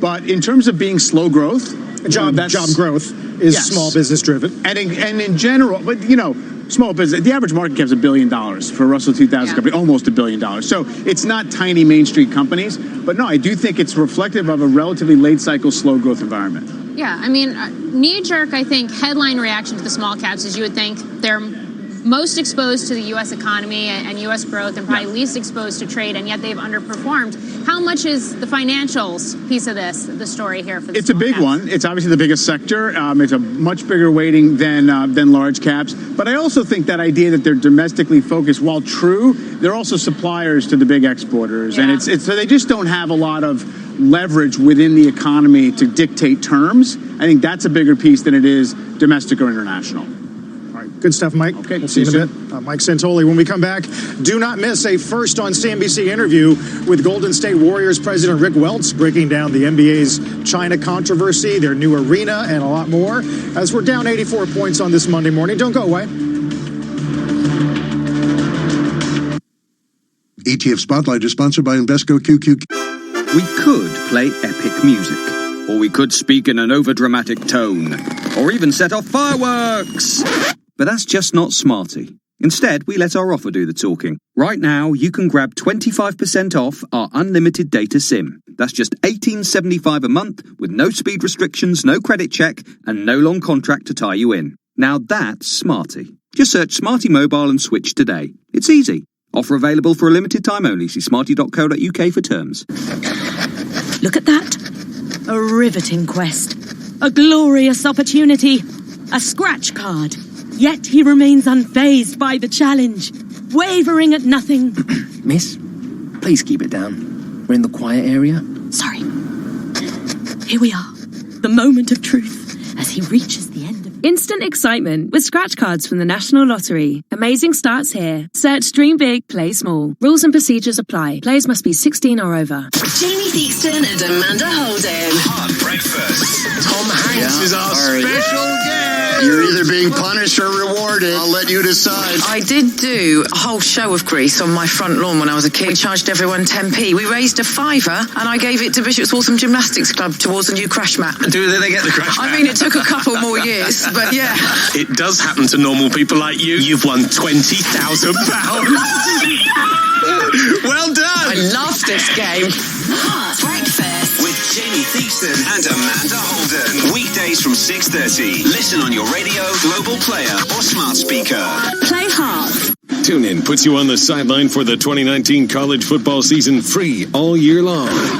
With college football on TuneIn, hear the home and away call for more than 140 schools live, regular season matchups and rivalry games, conference championships and bowl games, the college football playoff. Throw, he steps up, he's going deep down the right side. Andrews. You can listen to it all for free. The end zone, touchdown. At home, on campus, or on the road, hear the excitement and pageantry of college football all season long free on TuneIn. Deep left center field. A grand slam. October baseball is here, and TuneIn Premium is your ticket to the 2019 MLB postseason. Featuring the home and away feeds for every game, TuneIn Premium delivers every call of the ALCS, NLCS, and the 2019 World Series through the voices of the local radio broadcast In teams. the air, left field and deep. He's at the wall. Now until a new champion is crowned, hear every play of the 2019 MLB postseason live on TuneIn Premium. Upgrade today. Hi, this is Brian Weber, host of NFL First and Goal every Sunday, kicking off at 1 Eastern only on TuneIn Premium. Be sure to listen this Sunday for the ultimate football fan experience, featuring 7 hours of commercial-free coverage of every scoring play around the NFL. A headache for the NBA. The Houston Rockets trying to mend ties with China and its business community. This after the team's general manager, Daryl Morey, tweeted support for protesters in Hong Kong. On Friday night, the NBA calling the tweet, quote, regrettable. Morey has since removed it. He's replaced it with an apology. With us now is Golden State Warriors president and CEO Rick Welts. By the way, that team has just opened a new arena, $1.4 billion worth of arena. In fact, it is the first modern sports arena to be privately financed. Mr. Welts, always nice to have you. Congrats on the new arena. Thank you very much. Great timing for us. I'm not so sure about for you. We need to delve into this a bit. The NBA has been notable for allowing its players, perhaps more than any other league, to speak freely, certainly about issues of importance to those players here in the United States. Here you have a general manager voicing support for democracy protests. You got a lot of people this morning saying, why are there two standards here? Is it just because you guys are going to potentially have a lot of money at stake in China? Well, I don't think there are two standards. Commissioner Silver addressed this earlier today and acknowledged that one of the things we think make the NBA special is that we do encourage individuals to have the opportunity, not just players, whether it's players, management, anybody else, to have personal opinions. They are personal opinions. Adam acknowledged in this case there's some economic repercussions for that. What I can tell you for sure is it's not going to erase the decades of work that myself and everyone else in the NBA has put in building a tremendous base for basketball in China, and I think this will pass, and I do think our future in China is probably pretty remarkable. Do you worry, though, about future? I mean, for example, Steve Kerr, your coach, your great coach, very outspoken as well, oftentimes on issues of importance to him. He's a worldly fellow, grown up in, I think, Beirut, Lebanon, for example. Father was a diplomat. What if he were to come out and similarly say something like that? Does the league have to put a muzzle on people who want to speak perhaps about the democracy protests? It's not going to happen. That's not what the NBA is about. That's not what our leadership is about. And as I said, I think it's one of the things that has really distinguished the NBA in terms of the encouragement of everyone to have a voice. These are, especially our athletes, these are really smart young people who know a lot more than how to play the game of basketball. And a learned opinion, Steve Kerr is a great example. I mean, who has greater standing to talk about gun control than someone who has suffered the loss of a parent through assassination with a gun, right? Steve has great standing in talking about that. And no one's ever in the NBA going to discourage people from having those opinions. Then why say it's regrettable? Well, because we have worked so hard in China, actually going back to the 70s. Abe Pollin took the Washington then Bullets to China in the 70s, and we have a very big presence in China today. We've taken the Golden State Warriors there twice. I've been there on my own promoting the game of basketball. And basketball brings people together, but it also historically has been a place where we can have conversations like this because it's a common ground for people who otherwise don't have anything else in common except their love for sports. So I think historically this is the role that sports always plays. So maybe the big surprise was the reaction from the Chinese, all right? I mean, I was surprised, having done stories about how much the Chinese love basketball. And the Houston Rockets in particular, I'm hurting for them today too, because Yao Ming is the biggest reason that the NBA today is as popular as it is in China. And Yao and others, and the Rockets in particular, have probably done more to promote the game of basketball than any other team. Let's put some numbers to it. In terms of the business opportunity in China, how big is it, both for the Warriors and for the league in general? Well, it's the only place in the world other than the United States we have a separately incorporated business. So NBA China has literally hundreds of employees in China today who are promoting the game of basketball and promoting the sport and its business on television and consumer products. We have teams going over there. I believe we're going to have a team over there next week. So, you know, I think when we put this in perspective, 6 months from now, it's not going to look as big as it's looking today. You don't see a long-term risk here, then? I just think the positive side of it is overwhelming when taken in proportion to what happened yesterday. Because you have a Chinese population that's getting state-run media that sees these protesters as violent, riotous, which obviously may not very well be the case, as we all know. They're reacting to this tweet in the sense of you're attacking us, but you think that this all dies down, or? I would think so. I'm an optimist, and I think, again, on balance, what the NBA has done in China is quite remarkable, especially over the last 20 years. And I think at the end of the day, that's really what will carry our story. Yeah, I mean, you had 500 million people, I think Tencent says, 490 million people watching at least some form of the game of the NBA last year. Yeah. And certainly when the playoffs come around, so a lot of them watching Golden State, given your history. Oh, exactly. Do you expect that will continue to grow? Or you're already talking about a market that's larger than the U.S. I do, yeah. I'm very optimistic about the future of the sport of basketball internationally, and I think the NBA is uniquely positioned to really be a torchbearer in that, and I think our business over time will continue to grow in China. So optimistic internationally. Meantime, you got this $1.4 billion Chase Center. You've just started playing games there over the weekend. I guess talk to us a little bit about what went into financing and building the stadium and how this positions the Warriors above and beyond just a basketball team. Well, that's exactly what this is all about. We tried to create something that'll create a foundation for our success and competing for championships for decades going forward. The finance story is relevant because this is the first 100% privately financed arena in decades in the NBA, and it's a bad formula, I will tell you that. Don't try it anywhere else than San Francisco with this team, with what's going on in the Bay Area economy right now. Without that combination of events, it would have been literally impossible to do this completely privately. So, but what was the combination that allowed it to occur, in your opinion, favorably? Well, a team that's gone to the NBA Finals 5 consecutive years, won 3 championships, and a Bay Area economy right now, which is roaring, probably the greatest economy in the world right now. So, put those things together and create the right facility. It's the first time San Francisco in its history has ever had a world-class sports and entertainment arena. It's crazy, right? There's no city half San Francisco's size that hasn't always had one of these. So it's not just basketball, it's concerts, it's everything else. So is the strategy here to basically build out a West Coast